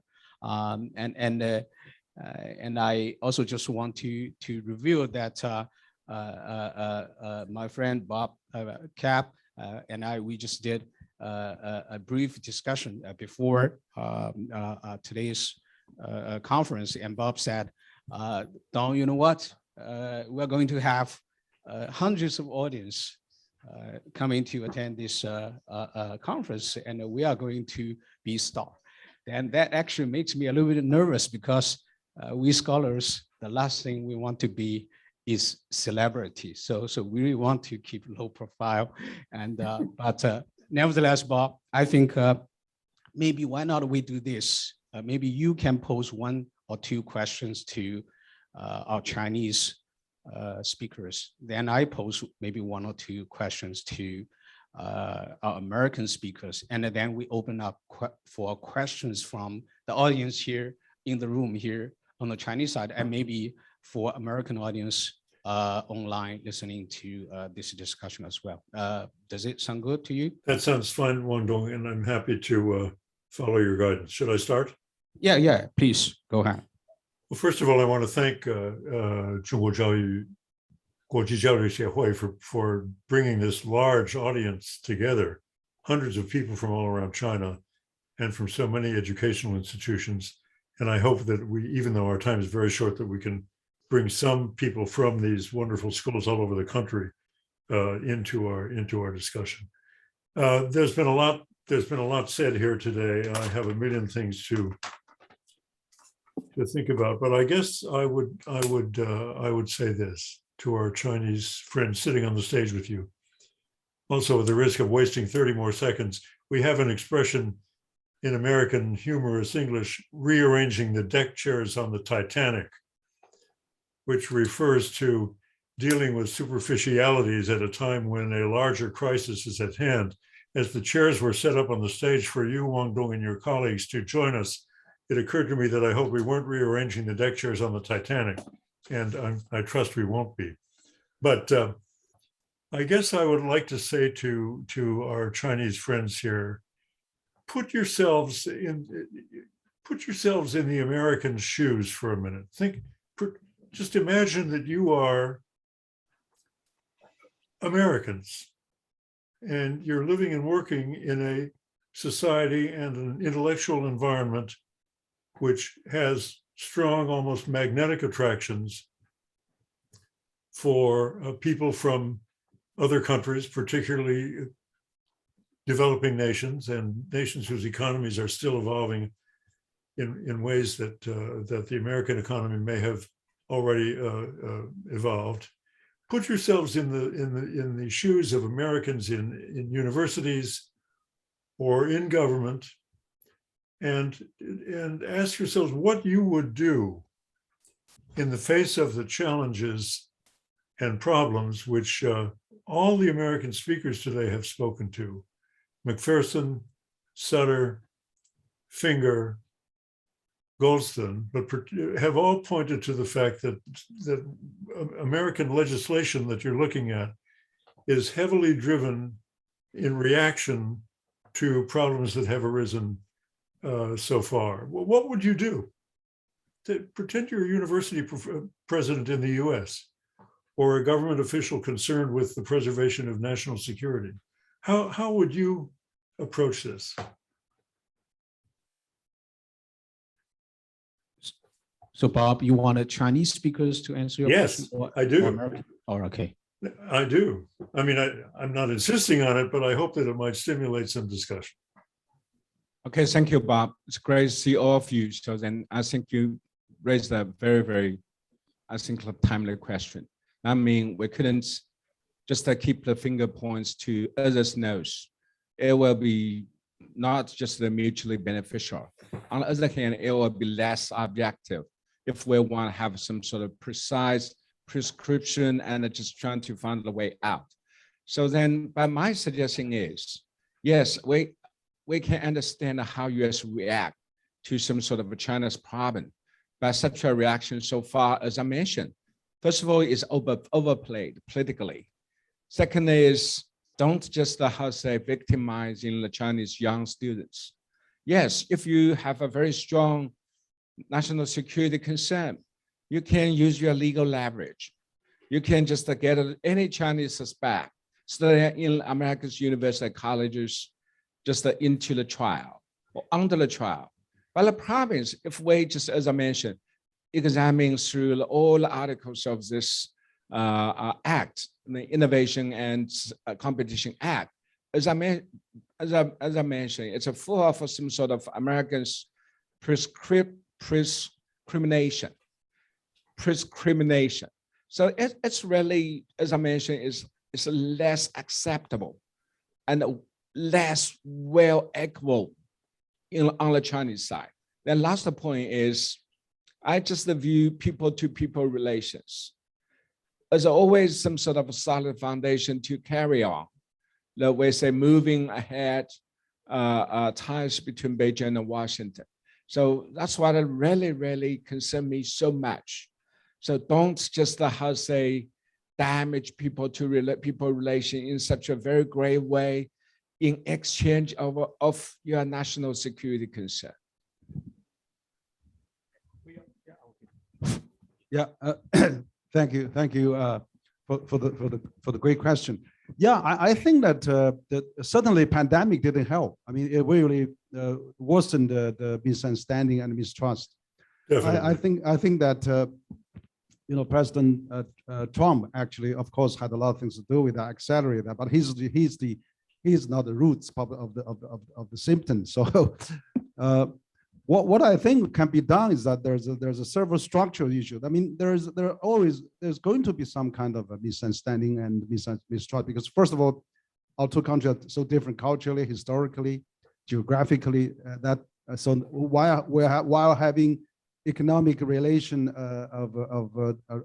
you know, the second largest economy, first largest economy, there's bound to be some clashes. So I hope that is manageable, you know, through multilateral system. So first of all, I'd like to say to see more high-level G20, UN, and President Xi and President Biden to talk more, to really to soften that. So that's something we can do first. Second, I think that still economic-wise is still the cornerstone of bilateral relation. Even though the multinational do not say things anymore, but they're doing things in a big way. You know, they are really making a huge way. I just attended the Daimler, means even not a U.S. company, Daimler-Benz. They are launching a 1,000 R&D staff research center in Beijing, huge one, on the latest clean automobile technology. And of course, I was in the national holiday, went to the Universal Studio, a U.S. company. It's packed with people. They're going to have, according to the news. You're getting away from my question, though, Huiyao, and also we're very short of time. We're also very short of time. I don't want to deprive Guangdong of a chance to put questions to the Americans. Yeah, no, I just want to finish very first. So I think that finally, I would still say that people-to-people exchanges would really help those misunderstandings. So I think there's problem, there's challenges, but I think it will take, like Joseph and I talked, it takes 5 or 10 years time. Gradually, we reach a new balance, reach a new understanding. It takes time. It's a process we have to go through. Thank you. Dong, why don't you go from here? Thank you very much for the very interesting question. I give a very short response. Due to the pandemic, actually more opportunities have been created for the communication between Chinese universities and overseas universities. For example, today's meeting is online meeting. 2 years ago, actually, we didn't do that very often. So from last year to this year, we have had from Dalian University of Technology has created more than 100 such kind of online meetings with overseas universities. So I think my job is to promote the internationalization between the Dalian University of Technology and overseas universities, especially with USA universities. Yeah, and we have a joint institute with the UC Irvine. How to do with the challenges? My question is try to promote more opportunities for the Chinese university and overseas university to really work together by the online manner. So this is my question. Well said. Did you say UC Irvine? Yeah, UC Irvine, yeah. That's a fantastic and ironic coincidence, given the fact that Peter Navarro, President Trump's China bashing assistant, was a faculty member at that very university. So that's fascinating. Oh, amazing. Yeah, thank you. Yeah, amazing. Okay. I think I also would like to, Bob, I believe you must also wanted to listen the opinion from President Chen Zhimin, right? President Chen? No question, of course, Yeah, of course, of course. Chen Laoshi. Just a very brief reply is that we think that the pending act certainly would put new obstacles for collaboration, but more importantly is the uncertainty of this pending act and other debates and the measures taken by the various American governments has caused, to let researchers becoming more hesitate to engage with each other. So I think if Americans want to continue to maintain a healthy relationship, then please, make it more clarified, and then to let people be more assured that engaging with each other in education and research collaboration will not be, getting themselves into trouble. Well, Wang Dong, forgive me for going on, but do you think we could ask Bob Sutter or Tom Finger maybe to just spend a minute in response to the thoughts that have been offered? I am, how much time, Ms. Fu, do we still have time for American to quickly respond to? Okay, yes, please. Okay, Bob. Yeah. Tom. You got anything to add? Tom, you're muted. That's why you didn't hear me say, go first, Bob. Okay, all I'm saying, my talk was about Congress. Tom's talk was about the country as a whole, and the Congress is that way. It's not a good situation. And these challenges are enormous, and America, they're in the defense mode. They're trying to defend America. That's where they are right now, and they see China as seeking dominance over them.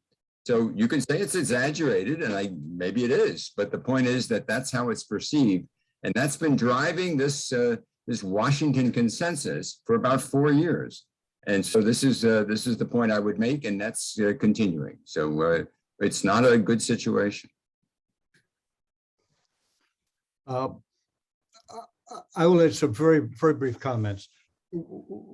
One is it's actually a question as to what Chinese scholars, Chinese university professors and administrators are doing to improve the situation, the attractiveness for American students in China.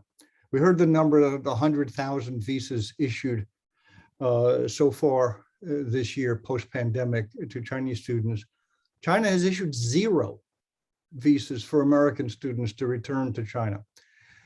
That the debate over whether all courses, specific courses, will be open to all students from China or other countries in the United States, but not all courses are open to American students or foreign students in China.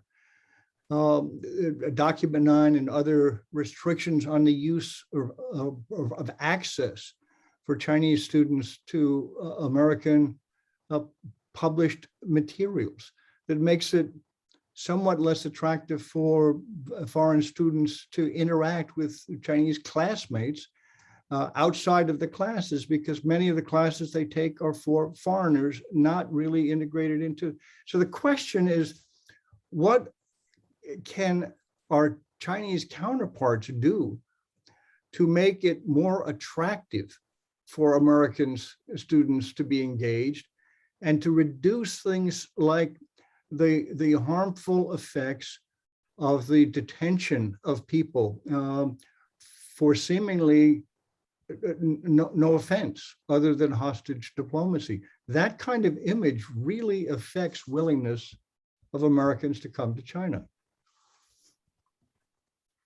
Great. Take over, Dong. Okay, great, Bob. You know what, Bob? I think we actually have very similar ideas as to what we wanted to ask the speakers. But I do not want to get into a intellectual property right dispute with you, or bring you to court, or pass a bill, anything like that. Rather, I'm very delighted that we actually have very similar views on this, ideas on this. So clearly, I think there's a perception gap between the Chinese side and the American side looking at this act. So the Chinese concern or worry about there's over securitization sort of in this act, or even toward a new Cold War. But the American generally believe this act It's about right. It's not seek to close down academic exchange collaboration.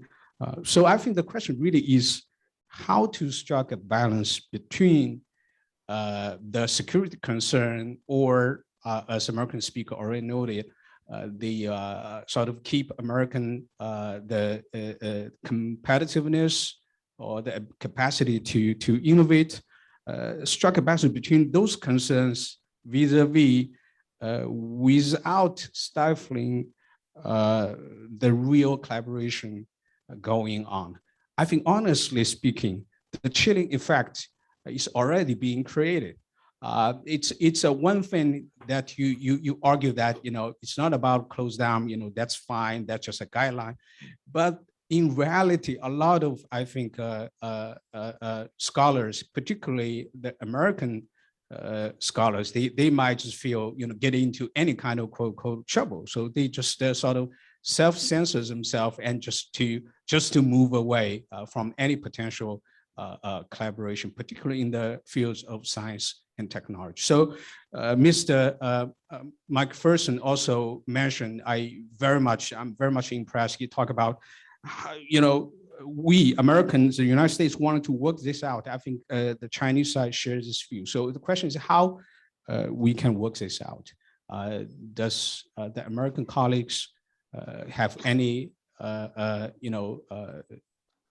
proposals, ways, how really to strike this balance? Thank you. Bob, can I ask the question? You're on, Peter. Guangdong just named you. Yes, I thought I'd take that opportunity. Thank you. Talk a little bit about this intellectual property taking that we see and know about in some detail. I'm not suggesting anybody here particularly, of course, or at all, but it is a real problem and no one's really responded to this. We'd appreciate that. Peter, you're directing your comment, your observation to the Chinese friends who have made to our Chinese presentations. colleagues, and this has been a good exchange, a very helpful, interesting exchange, and I do think there is a mutual desire to do some work together, and certainly to have the student and faculty exchanges and learn from each other. But I think this question of intellectual property is a burden, and I'd love to have the Chinese respond to some of our concerns. Dr. Wang, please. Yeah, great. Okay, thank you. I think the intellectual process, it's probably takes some time, and but China is now really speeded up in terms of intellectual protection. For example, the patent application worldwide, China now is ranked #1. There's a huge interest now for Chinese company, Chinese institutions, and Chinese academic to really protect that. There was actually even, I heard some multinational complain China protects too much now. So we have to really, I think that kind of a movement will continue, and China will do that. So, but also on the other hand, China has supplied the US with thousands of high level PhD students, and there's a lot of Chinese student brain, Chinese student training and the cultivation, harvested by the United States. There was no complaint from China on that. It was actually US should be very clear. There's a huge number of there's about 2 billion on that. No, I want to just Bob, I want just one question I would like to ask. We talk about congressional act today. Basically, we focus on that a lot of time. I think the roots of the problem is because the globalization, and a large number of US companies doing business worldwide, and particularly in China, has made a huge amount of money, and then the money is not going back. When President Trump announced that a tax reduction, Apple said are going to repatriate US back $350 billion in 5 years' time. There's many companies like that. But then if the Midwest, if the Rust Belt, voters not feeling the benefit of the globalization, they're going to vote bashing China politicians. So the whole Congress is full of politicians like that. It has to be bashing China in order to get reelected. So that's the problem. So I'm glad to see the G20, G7 proposed global corporate minimum tax. So there's incentive for US company not to put the money outside US. If it's minimum tax everywhere, then they're going back to the United States. Then the voters will be happy, and then they're going to vote a friendly politician in the Congress, and there'll be less act bashing China. That would be simple explanation. How is that a response to what Peter asked, Wei-Yao? I don't understand. I love the idea that China may be at the point where you have a huge stake in the intellectual property protection. And it seems to me that the logical step in applying and understanding the stake you have in that is to deal with this question of taking property. And I know that it's more complicated than perhaps we can have here, but I do think, at least from the university community perspective, there's lots of other issues, and I'm not trying to say that's the whole matter, but this is a critical part of matters, and it's why basically we've been supportive of the research dollars. We think those are so important, but of some of the provisions of this legislation that we've been discussing here. Okay. So, thank you. Oh, Peter, maybe I just do a very brief response from my university. yeah, Chen Laoshi, yes, please, President Chen.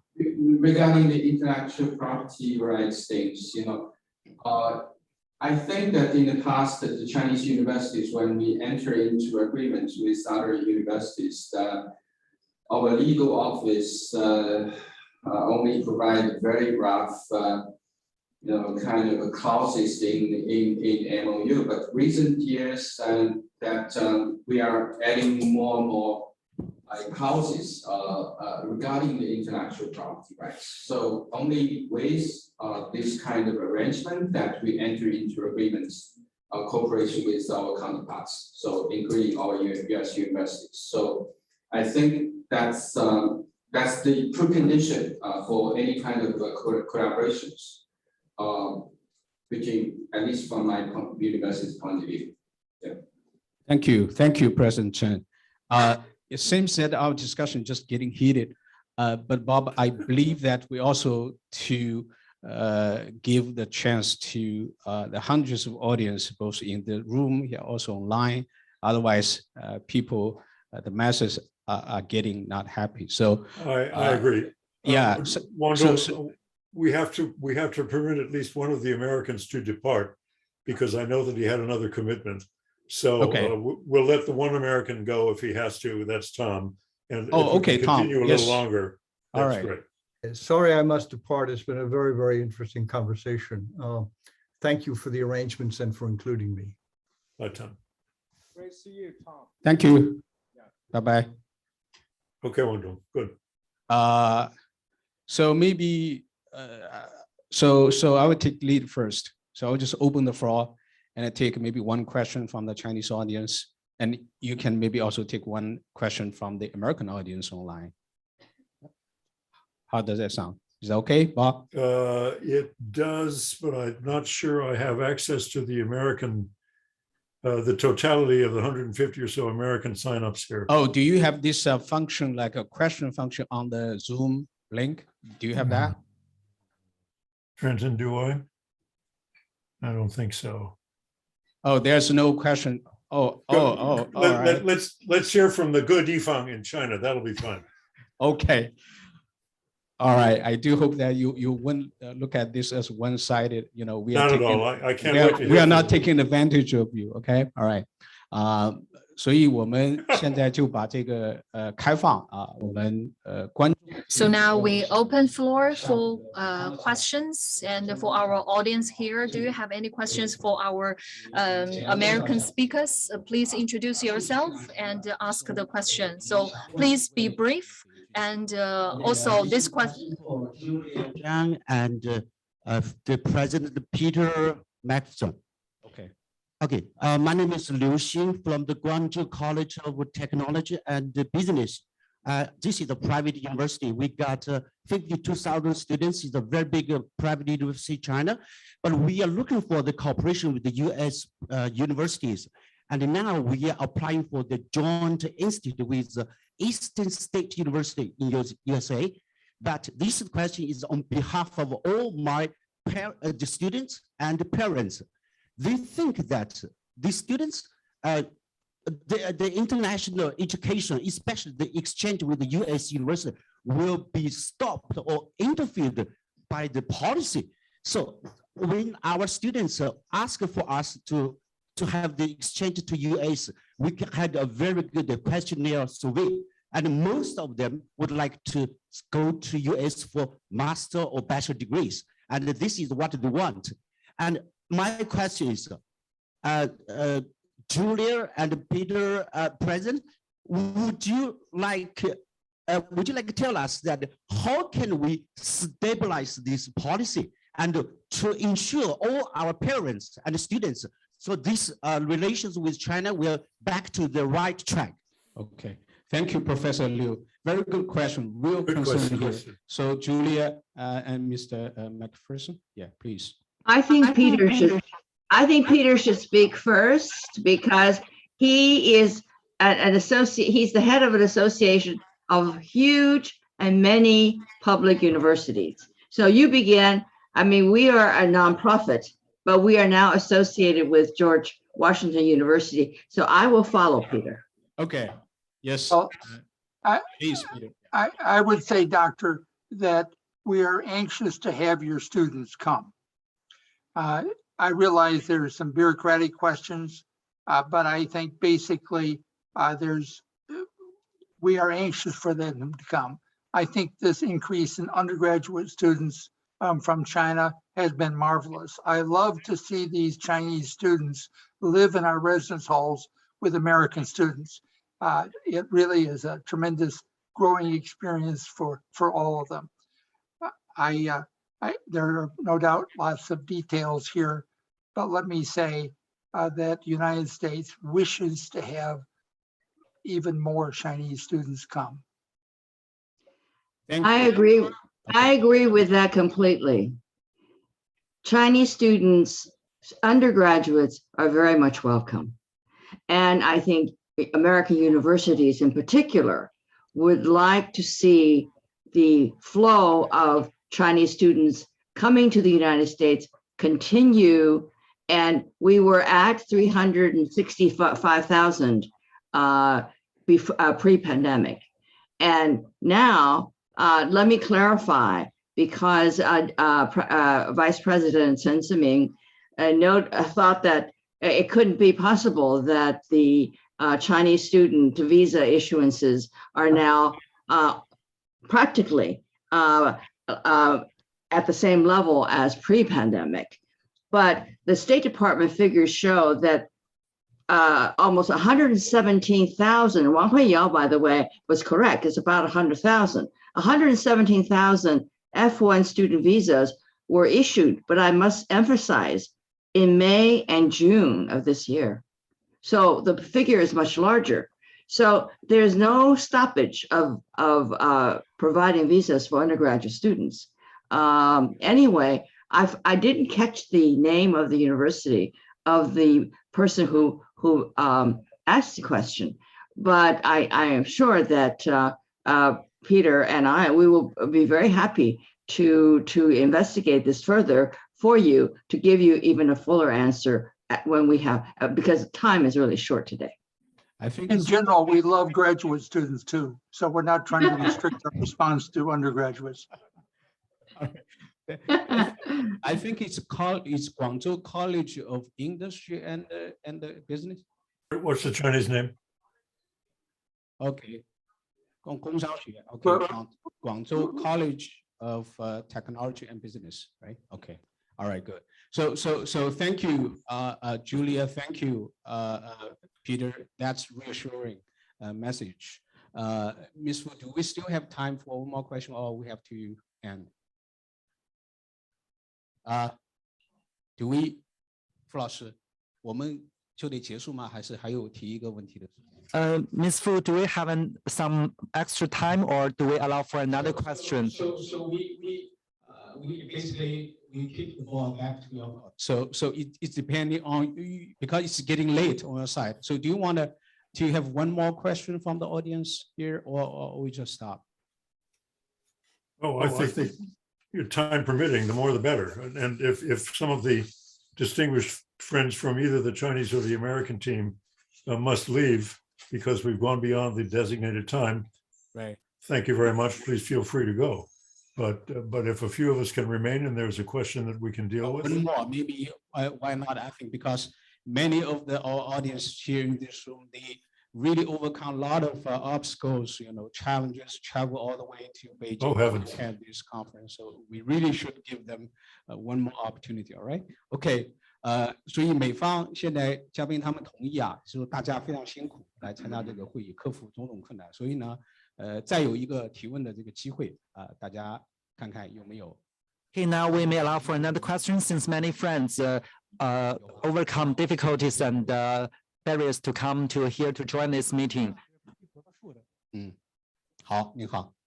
我想问一个，就是有关于这个 Peter 老师校长的一个问题，就他认为，Peter 认为，就是美国大学和学术界现在有多大程度上在继续支持中美之间的科研的合作Please don't forget to tell us your name and your institution. Thank you. 河北 Normal University. 河北 Normal University, yes. 如果美国学术界如果还继续支持这种合作的话，那么它在多大程度上能够去影响到这个我们刚才说到的这个法案的阻止或者说是影响到这个法案的内容？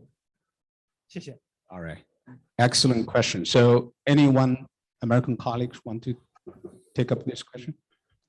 I didn't hear an English translation. I don't know whether there was one. The question is whether to what extent the Chinese universities, U.S. universities is supporting the cooperation between China and the U.S. and whether it will stop the act from coming into a law. Whether or not they support the scientific collaboration between Chinese university and American university.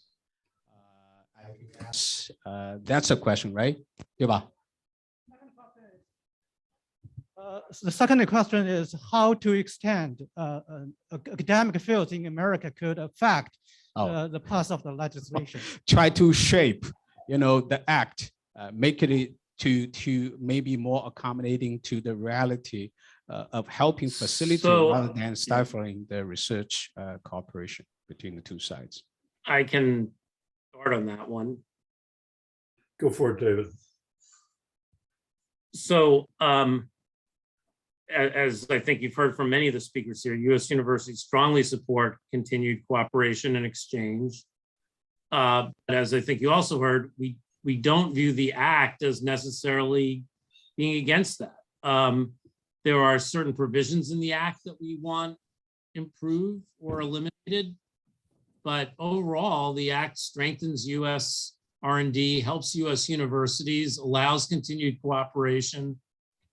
So the fact that U.S. universities strongly support continued exchange, continued education of Chinese students, continued research collaboration does not mean that we oppose this legislation. Again, there are changes in it that we want, particularly on some of the security provisions, but overall, we view the act as a positive for science and technology and not an effort to prevent useful exchanges. And in fact, if regardless of the act, if the administration, as it's planning to, the Biden administration, clarifies some of the rules for things like disclosure and so forth, that will eliminate some of the concerns that I think have been pointed out, which is faculty sort of self-censoring or being worried that if the rules aren't clear, they don't want to move forward until the rules are clarified. Getting the rules clarified will help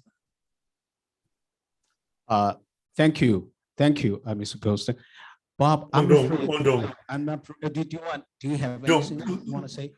Don't let me just add to what David said. Please. in response to that question. Please understand that there are a lot of American colleges and universities, and many of them have concerns with American government policy because of the research funding and other aspects of American government work which affect the universities. They are represented often by associations, including Peter McPherson's association, which represents a vast number of very large American public universities.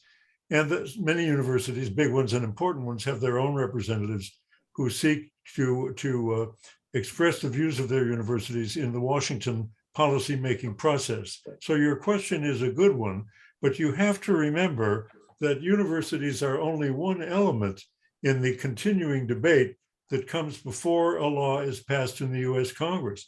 Business is another element. The American military or the American national security community is another element.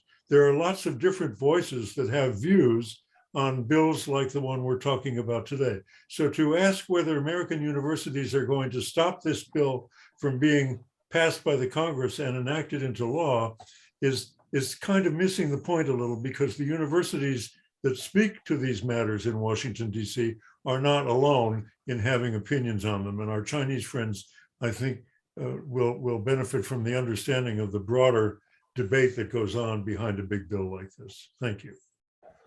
Thank you, Bob. That's a very helpful note. I'm afraid I think we have to conclude the Q&A session now. Bob, is that given the fact that it's really getting late on our side? So do we should, I think, really the pandemic will be over soon and we can gather, meet in person and really have, more fruitful. I think nothing can replace face-to-face exchanges. With that, I think I have to turn over to Ms. Fu to give the conclusion. 老师，最后您来总结吗？结束。好 ，OK， 那我已经说了。I already did. Well, whether Ms. Fu, we can conclude right now. Yeah, Ms. Fu said yes, and American colleagues, Chinese colleagues from audience as well. I'm sure there are many ones in the audience, they have burning questions they want to ask, but because of the time limit, because of the pandemic, we are separated, by the Pacific Ocean. So hopefully, not in the near future, we'll sort of have a reunion. We'll meet again, either in the United States or here in China. We can work together, to really promote and improve the education, academic exchange between China and the United States. This is something I have to confess that I'm more convinced that this is a mission we have to carry out, and we will succeed. Thank you again. Thank you. Take care. Thank you. 谢谢大家。谢谢。 Thank you, everyone. Thank you.